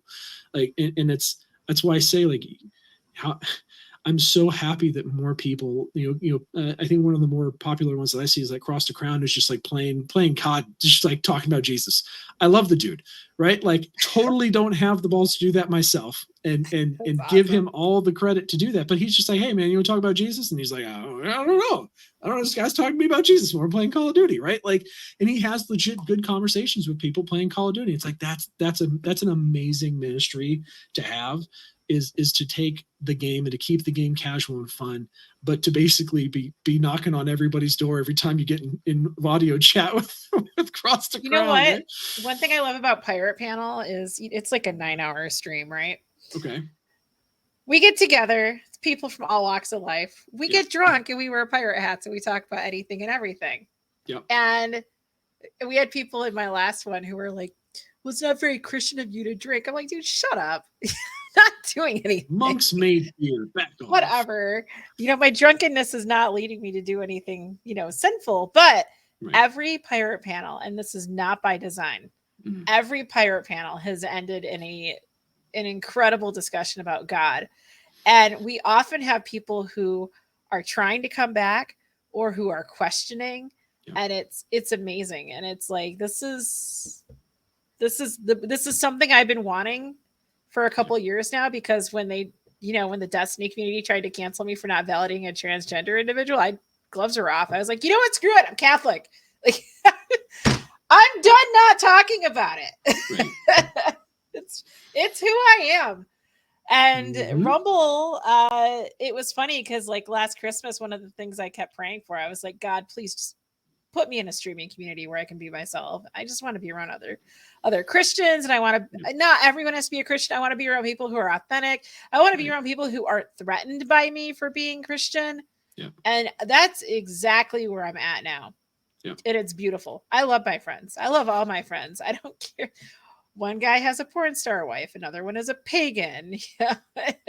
I have gay friends, and I love them all because they're just real. Right. They're just real people. And again, it's a common theme that gets said, but I don't think it's said enough, is that Jesus wasn't having dinner with other believers all the time. No. He was out there trying to find those that didn't, to bring them the light and to leave them changed, not to leave changed himself, right? And yep.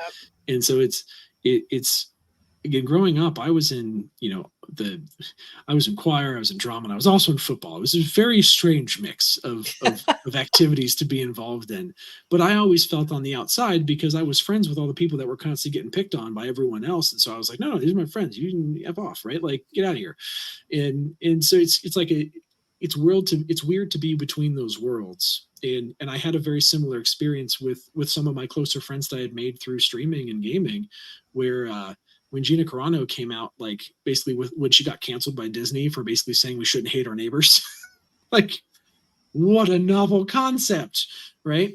And I was just like, I think this wasn't doing anything.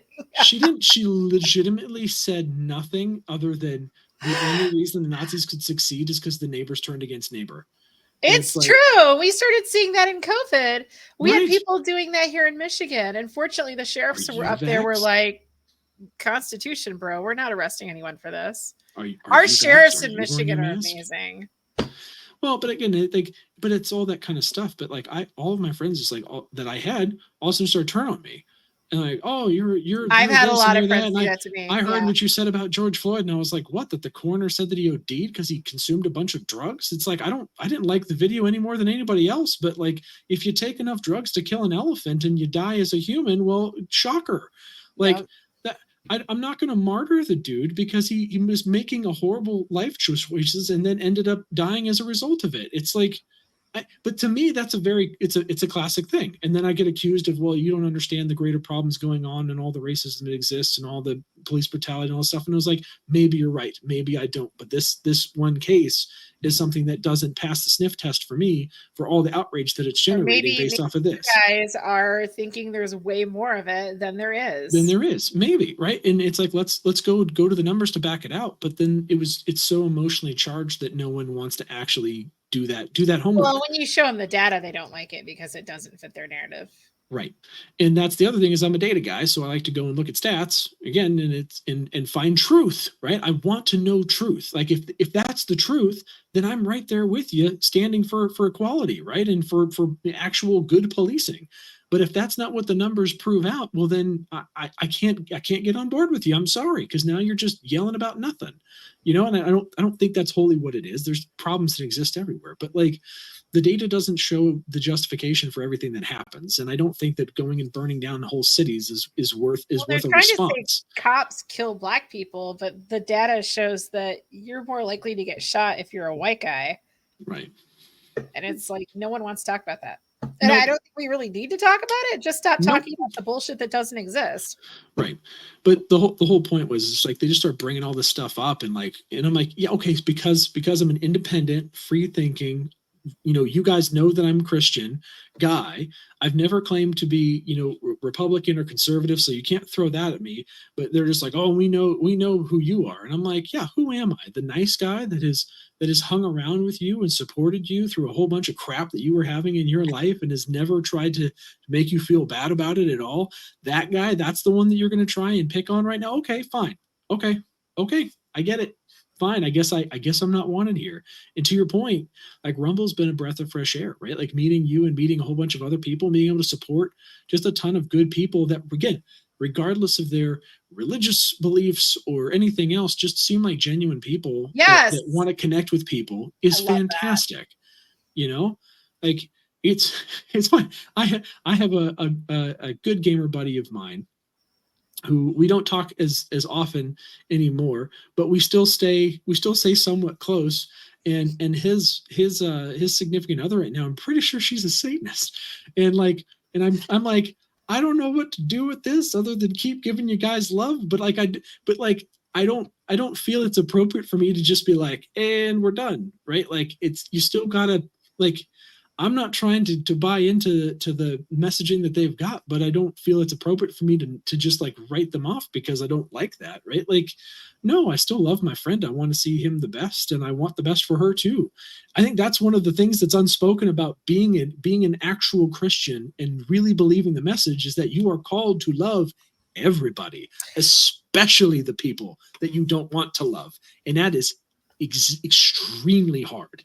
I think the stat I saw the other day is that 70% of Americans are involved with occult activity. And you think about how many are Christian, you have a lot of Christians who are messing with that stuff. Mm-hmm. Oh yeah. Do We Protestant churches call people out against that stuff? Like, I don't know anything about. I know if you're Catholic, it's yes. like, don't mess with this. I I mean, guess it depends on which church you belong to. I think the answer is yes, but I think that people, again, this goes back to an education thing, and it also goes back to a churchism thing. So like in the Protestant churches, and especially more like the evangelistic non-denominational circuits, right? It's like butts and seats, right? Like they're trying to get people in volume and then kind of do what they can to keep them, but they're losing a whole bunch of people now, right? Like the They're swell is going treating down. it like a business instead of like Yeah, a church. but in the process of that, they're not educating. At least there's a lot of them. There are some very good ones that are in that category that like a if you're interested in a good Protestant channel, Apologia Studios is a really good channel. They do a lot of ministering to Mormons, and they are kind of their own thing, but they are very Calvinistic, kind of really deep into the scriptures and meanings. And so again, there's not everything that I agree with there, but there's a lot of really good biblical, what's the word? Um, Hermeneutics going on there, right? A lot of really good diving into scripture there that is worth thinking about. But anyway, but those churches, a lot of them aren't preaching against like I didn't know, right? Yoga in its form is actually a form of, what is it, Buddhist, Prayer. like prayer. And it from a religious perspective, those that I have heard talk about it, right, describe that it opens you up to more demonic activity in that sphere. It's Did like you I see didn't. that Matt Fred interview? I think I saw part of that, That was a good one. but like there's that piece to it, and so it's like, well, don't do yoga, do Pilates is just calisthenics, right? Like I just just walk these days. I'm old. right, but like instead of doing yoga, do Pilates, right? Like Walking. Pilates is there's no spirituality involved in it. It's just stretching Yeah. and doing that stuff, right? Don't do the yoga. The yoga has a spiritual component to it, right? And that kind of gets you into this. And I have a friend who got into who's a Catholic, and I don't think she's Catholic anymore, but like got into Reiki and all this other stuff, and like spiritual healing and spiritualism, and is now down the whole rabbit hole, and like doing the whole LGBT, all this stuff. And it's just like, it's very easy to see how when you open yourself up to those types of things, they're just continuing to pull you away from the truth and from God. And I just don't think that people know enough that just because something is spiritual doesn't make it good and godly. It means that it's of the spirit. And and there's also not good things that can affect your spirit, as Well, we should and be well aware. We don't kind talk of to about them your enough. point earlier is a lot of people who go for, these spiritual avenues are people Right. who aren't, they're people who are in it for themselves. Right. They're not tapping into like the Christian spirituality where there's more than just you. Right. And it's sad because it's like, in all those moments where we should the most be leaning on God. If you are a Christian believer, the moments that you should be leaning the most on God, people turn to these other things as outlets, as opposed to trying to continue to channel scripture and to educate themselves and to pray. Right? Like, if you want to do something good for your soul, pray. Do that every day. Inundate yourself with the word. Pray. If you're Catholic, go to confession. It's not something I'm super comfortable yet, but man, I went recently, and yes, world of difference leaving. Just in terms of like spiritual fortitude and feeling and all of those different things, was a good thing. Yeah, you talk about not having had confession for a while. I don't think I had gone to confession since I did RCIA like 8 years ago. Oh my So gosh.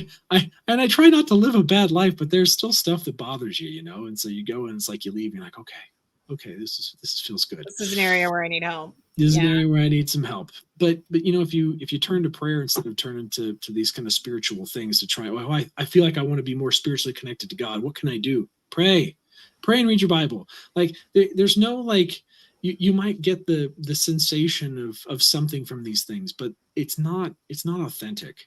And I don't think we say that enough, right? And I think we also, whether it's intended to or not, because I don't want to disparage J.K. Rowling. I think she's actually a pretty cool lady, in terms of the way she stands up for what she wants. But like, she Yeah. creates Harry Potter, which is all pure fantasy, and we can enjoy it as pure fantasy.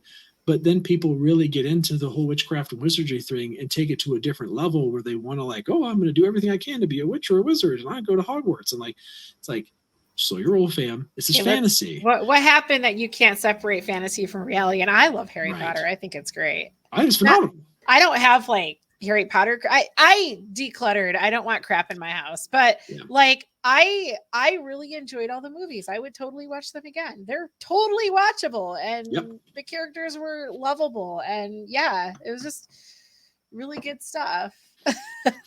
It is, but to my point though, is I think that people latch on to things like that in pop culture, where you've got that, or like Hocus Pocus on Halloween, and like Hocus Pocus 2. That Because you want to talk they about a need, nightmare of a movie? yeah, I Like, chose not to see it just because it came out so late. you didn't miss anything, I'm right? sure. You went, and like, in another, like, Sabrina the Teenage Witch that Netflix made, where they're like full on like hail Satan. I was like, I can't watch this. Wait, This what? is are you not familiar? I stopped watching new TV because of this crap. Yeah, Okay, no. And plus I don't watch reboots because they ruin the stuff that I used to enjoy. yes, then stay away from Sabrina. But Yeah. for I don't give anyone out Netflix my there, money anymore. yeah, I'm They working on can my screw life. out. I don't I'm watch working on my TV, life. dude. I don't. Bless you. I want to get there. I'm there. I could be without TV, but But I my also wife live and stuff. alone, so I Fair. completely control my life. Yeah. That's fair. But yeah, Netflix years ago remade Sabrina the Teenage Witch, and did a darker spin, as they always do. But they basically made it so that like, she was literally either supposed to be like undergo some ritual to like basically go into like a dark baptism to like get her powers, and it was like this whole big thing, and like her Well, the truth aunts or comes out whatever. about Yeah, witchcraft. well, yeah, and her aunts are like literally like have like hail Satan like lines in the show, and So like Pete. doing, and I was just like, this is no, I can't. I just like I'm trying to give you the benefit. I can't. I just can't. I can. That was one of those shows I just can't watch it. Like, you've killed it for me.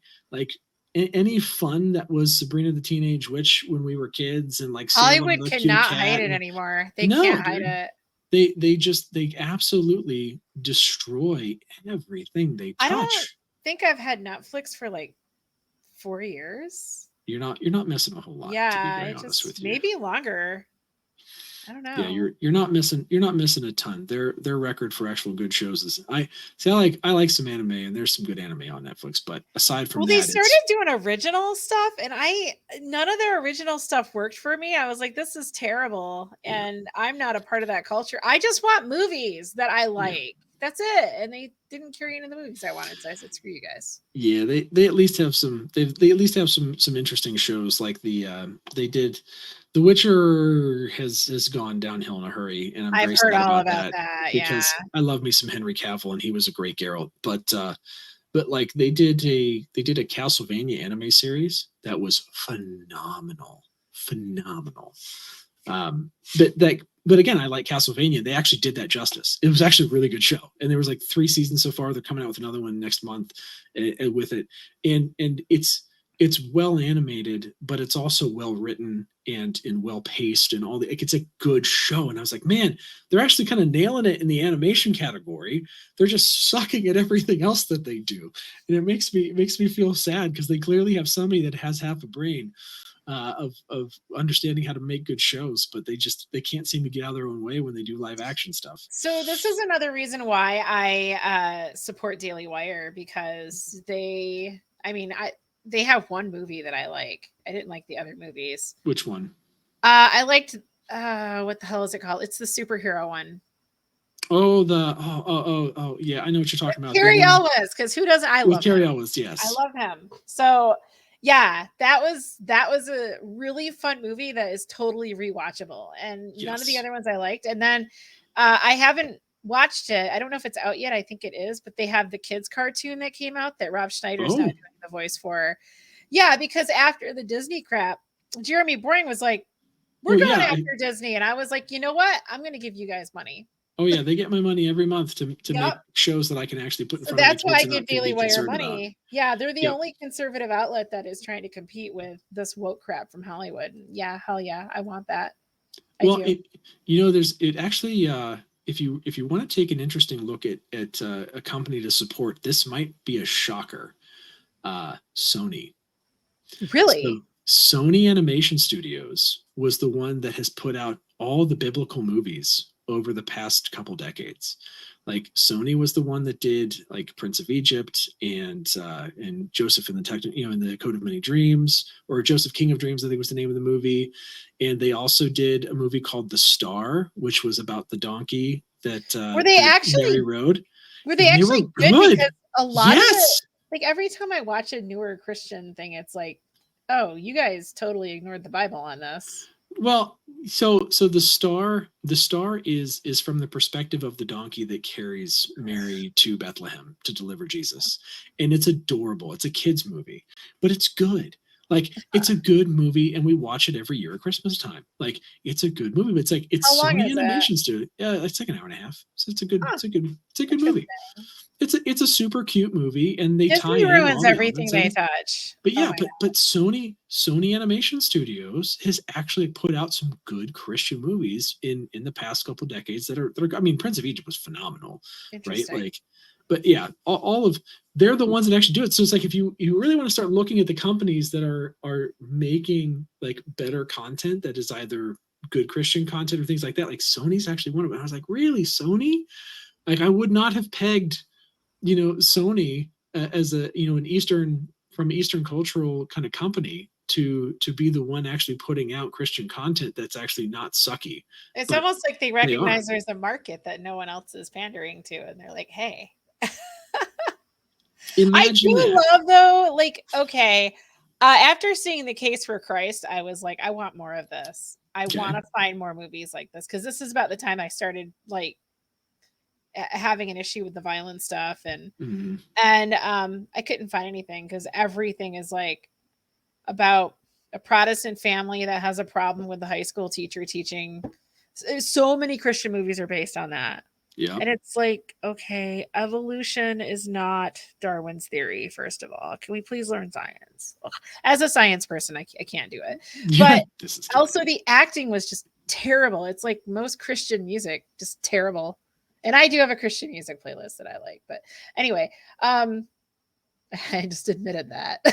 It's getting better. Oh no, It is. K-Love is the only radio station in my truck. So But I get it. like And I I love love it. that they're coming You're the out Prince with Worship more person. movies now that Yeah. are actually good, but they're I hate to say it, they're all made by Catholics. What's going on here? I would love No. if the Protestants would get on board and make some great freaking. I mean, Case for Christ is not a Catholic Yeah. movie. It's just really good. I want more from our Protestant friends like that. Come on, give us the quality movies because they're the ones doing it. Like, give us some good stuff. Well, it used to be that you could still find some of those things just like intrinsically, like there were some good like I think it was, what is it, like Rookie of the Year, was it Rookie of the Year with what's his face, it's not Patrick Swayze, what's his name, oh, it's gonna kill me because he's such a good actor and I feel bad. No, it's not Rookie of the Year. That's a different movie. Is it just The Rookie? About the old guy that like he's a pitcher. No idea. Uh, it's killing me. But anyway, it's about the guy who's like a pitcher and he's like old and he like starts pitching like 100 miles an hour or whatever. With Dennis Quaid? Yes, I thank love you, Dennis Dennis Quaid. Quaid.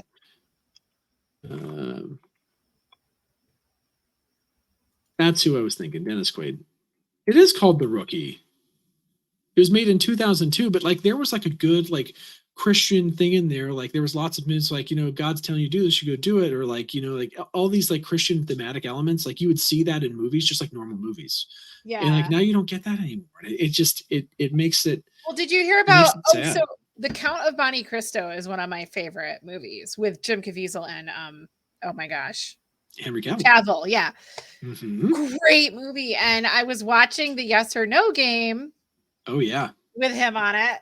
Freaking Michael Knowles, I love that guy. that was such a good episode of that, by the And way. he was talking about, okay, so you saw it for chat. He was talking about when he went to go shoot the film, and they're like, hey, we're changing the script, we're removing all the stuff about God, and he's like, fortunately he has a clause in his contract where he has to approve all script changes.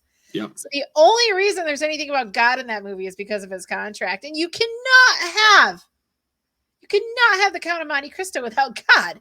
It's kind of a huge part of it. Just huge part of it. I love it. And that's, but again, this is what people that don't have God in their life don't understand, is that God is the foundation of everything. Or if they do understand it and they think that they can break it, that's a whole other angle. But they try to write God out of everything. It takes the motivation for doing the thing out of it. The reason that we intrinsically want to do the things we do or make the decisions we make, if you are a God-loving, God-fearing person, is because of God. It is for no other reasons. The motivations don't necessarily make sense if you take God out of it. Mm-hmm. Like the whole concept of just being a good person, when you take God out of it, is on a case-by-case basis of whatever your personal morality tells you in that moment.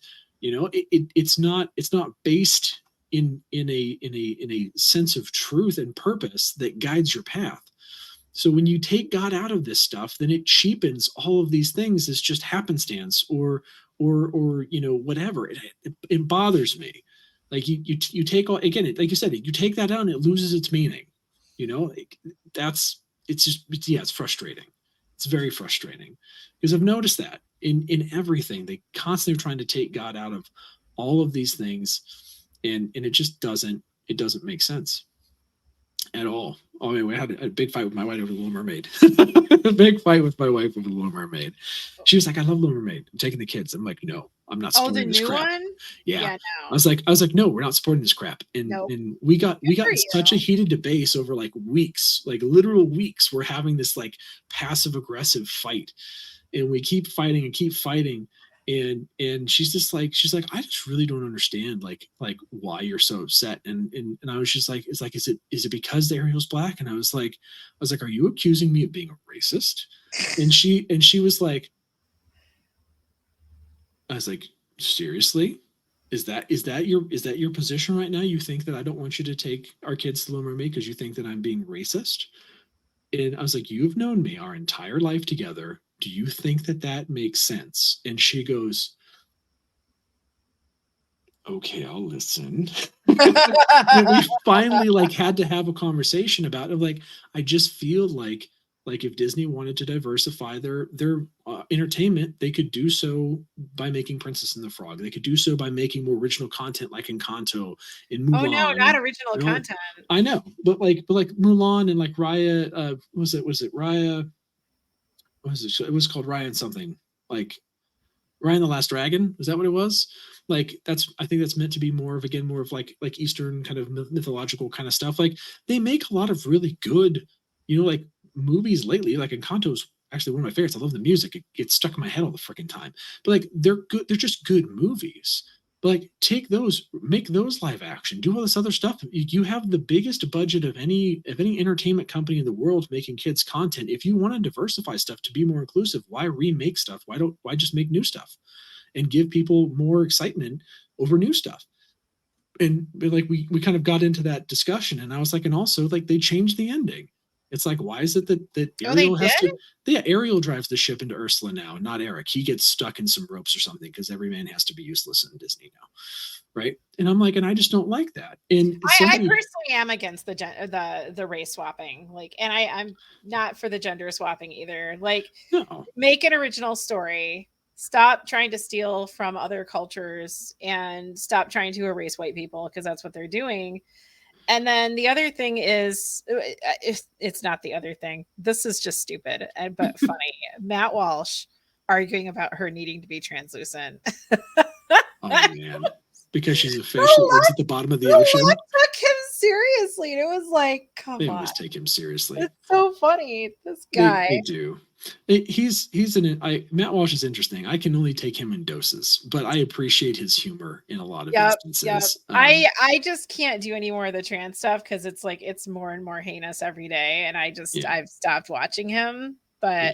But I haven't been watching anyone. Like I was watching Tim Cass regularly, and I got so sick of him shitting on DeSantis the way he does. It's so Oh, emotional and militant, and it's like I expect conversations about the issues, not you right. being pissed off at a candidate for something his campaign people did with a meme. Yeah. And then Knowles is the only one I've checked in with lately. Yeah, Knowles is kind of like the constant. I am not like you. I do not have the disdain for Shapiro. I find him actually very funny. I But like him in certain situations, but right. like his new show, I don't like him. I like watching his like little shorts where he reacts to clips. I think His those reaction stuff is the best. Like it's funny. that's his career is his reaction stuff. Yeah, he's built that way. Like I don't know. It's just he has a good sense of humor about him. For Yeah. being as absolute nerd as he's got a good sense of humor. But yeah, I don't know. It's all the content holistically in these days is such a mixed bag. But I think ultimately, to your point of like, I think if we inundate ourselves too much, and this is a problem that I think we have too, if we get too far down the rabbit hole in any direction, right? Is we keep kind of inputting ourselves with all the things that are going on, like you said, with like all the trans stuff and just how crazy and ridiculous some of it gets.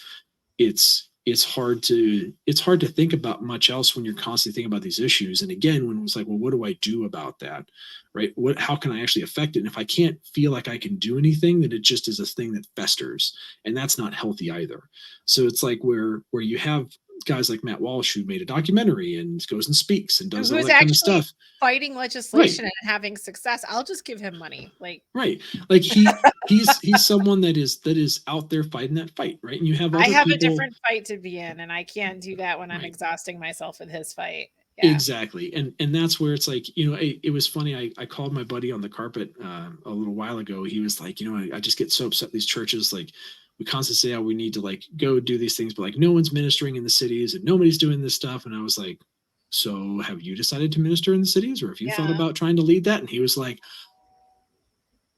yeah, you got me. Right. Like we have certain callings that kind of speak to us that we have to do. And it's like, for me, continuing to be in the content space has to be about God, or it's not going to happen for me anymore. Yeah. Like, and I can have fun playing the games, but ultimately it's about kind of continuing to be the light and to spread the light and to be a vehicle to have those conversations about God that no one no, I don't want to say no one wants to have, but very few are having, I you had know? someone tag me on Twitter. Someone was like, "Where are all the Christian creators on Rumble?" And someone tagged me, and I was like, "Christian? Like, I don't label myself as a Christian creator." But the bare truth has been, it always ends in a God discussion. So finally, I was just like, "Okay, God, like I knew this was going to happen, and now I Yep. see it's the time." I was still not going to call myself a Christian creator, Yep. but um, but I like if people want to talk about it, we do. Right. And I see good things happening. I do. It I think it's a overall it's a positive trend. I also see that I think the other thing that I think that you feel and that you've expressed is similar to what I feel. It's like it goes back to that okay, now that I'm separated from the feeling that I have to hide this and I can just be me, it's so much more freeing to just be able to like, look, if you don't like the fact that I'm a Christian, okay, I can't change it for you because that's not going to change for me. You know, and if you don't like that and that makes you not want to be around me anymore, I get it. I wish that wasn't how you felt because you're obviously the same way that you've always been and I've loved you anyway, right? Mhm.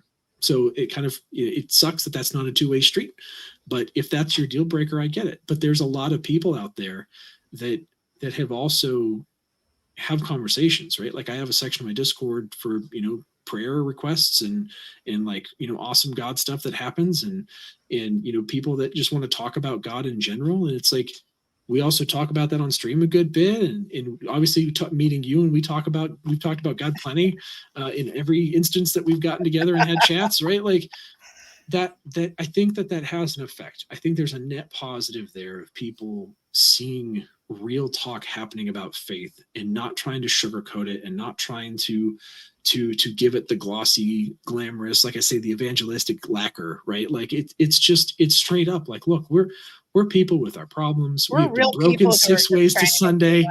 right? Yeah. Like you say, I almost start crying. I did start crying. Like it's vulnerable to be human and we all have our stuff that we struggle with and we all have our things that we tackle and if you really want to understand how people get through things you want to look to people as role models and understand what it means to be a good person and or to have faith really talk to real people that have lived through some stuff and don't just constantly look for the glamorous glitzy people because they probably have more to hide than you think like and that's not to say that you only trust the people that are broken right but like we're all broken beings that are looking to be put back together and as I said earlier I personally feel the only way that happens for me is with God and that's just a truth that I know at my core that has led me to every possible good thing and through every bad thing that I have lived through at this point. And it's like if that resonates with you as a person, please talk to me about God. I will be happy to talk to you about it, right? And put you on a path, and hopefully that helps people, Yeah. because that's the message, right? This doing this anymore. God has provided for me amply outside of content creation to where I don't feel like I need this to do that for me anymore as an avenue, but I still feel called to reach people, and and that's I think that's something that you share in terms of that whether you think it or not I think that you reach a lot of people in the religious space or at least in the religious headspace more than you might give yourself credit for. Well, like for me, it's like, why the hell would someone like me have this experience if I wasn't supposed to do something with it? It's not exactly conventional. Hey, Zacchaeus, yeah, get out of that tree. But I like my tree. I just We're going to your house for supper. Wait, what? My place? No, not my place. No, no, no, no, no, no, no. Not any. Not okay. Okay, okay. I guess we're going to my place, right? Like there's so many of those things that I think that's why I love reading scriptures too, is because the scriptures don't sugarcoat. If you actually read the Bible and not just like the kids' Bible that just gives you the high points, right? Like go back and read Genesis. Look at Abraham look at Abraham and what a flawed, horrible human he was at so many different points in his life and still had to make himself right with God. Right? Look at the people in Exodus. They Look get at delivered Saint from Paul, what he did. well, yeah, Jesus, Paul the tax Pete. collector, he was a miserable human, right? Like, but before he met God. But like that's what I mean. Like, none of these people are like the good people, right? Like they're all horribly flawed people that are reluctant even as believers and are constantly pushed to the brink of their own devotion, to the point where the main disciples were even martyred, right? Like, you don't just do that for no reason. And I think that's what people, I think, need to understand. I actually was listening to a podcast or a short, I can't remember where it was coming from, but the thought stuck with me about just kind of how different our generations are. You know, we talk about generation. It's like, look back in 1776, when the founding fathers of the country were coming up with the Constitution, trying to form government, and were going to rebel against, England. They were willing to put their families, who were often, gone after as hostages, their property, their lives, everything on the line for this idea, right? And part of that idea was religious freedom, but was true freedom. And it's like, so often we're not willing to put ourselves out there in any capacity if it means any harm. And being Christian means that we have to be willing to put ourselves in harm's way and understand that that's a possibility, right? God doesn't call us to just sit and ride the pine. He calls us to be out there and to be lights, and come what may, and know that he's got our backs, and whatever flack we take, we're going to get through. I don't feel scared anymore either. I really don't. Like, I was scared 2 years ago. Yep.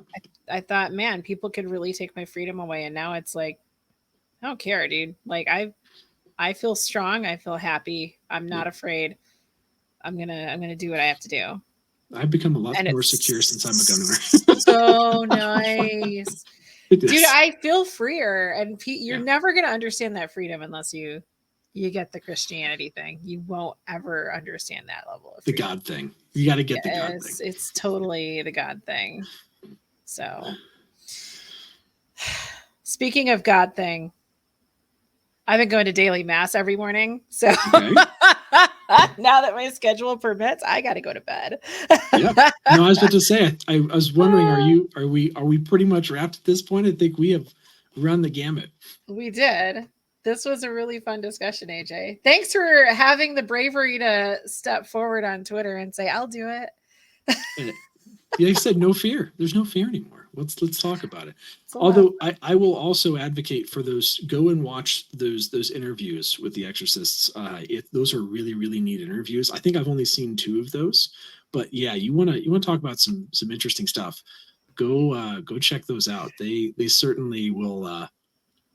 If they don't freak you out, I don't know what will. But the one with Knowles, the reason I bring it up specifically is the one with Knowles was very interesting because they did kind of the same thing we did. We started off talking about the demons and the kind of the demon character in the story, and then moved into everything else and that's exactly how their conversation went too. And he specifically called it out. He's like, we don't need to talk about them all the time. This is how all my conversations are. They just kind of, he goes, we don't need to talk about them any more than to acknowledge that they exist, because we don't need to give them any more due than what they get, And I was just like, it's a really interesting point, because it does.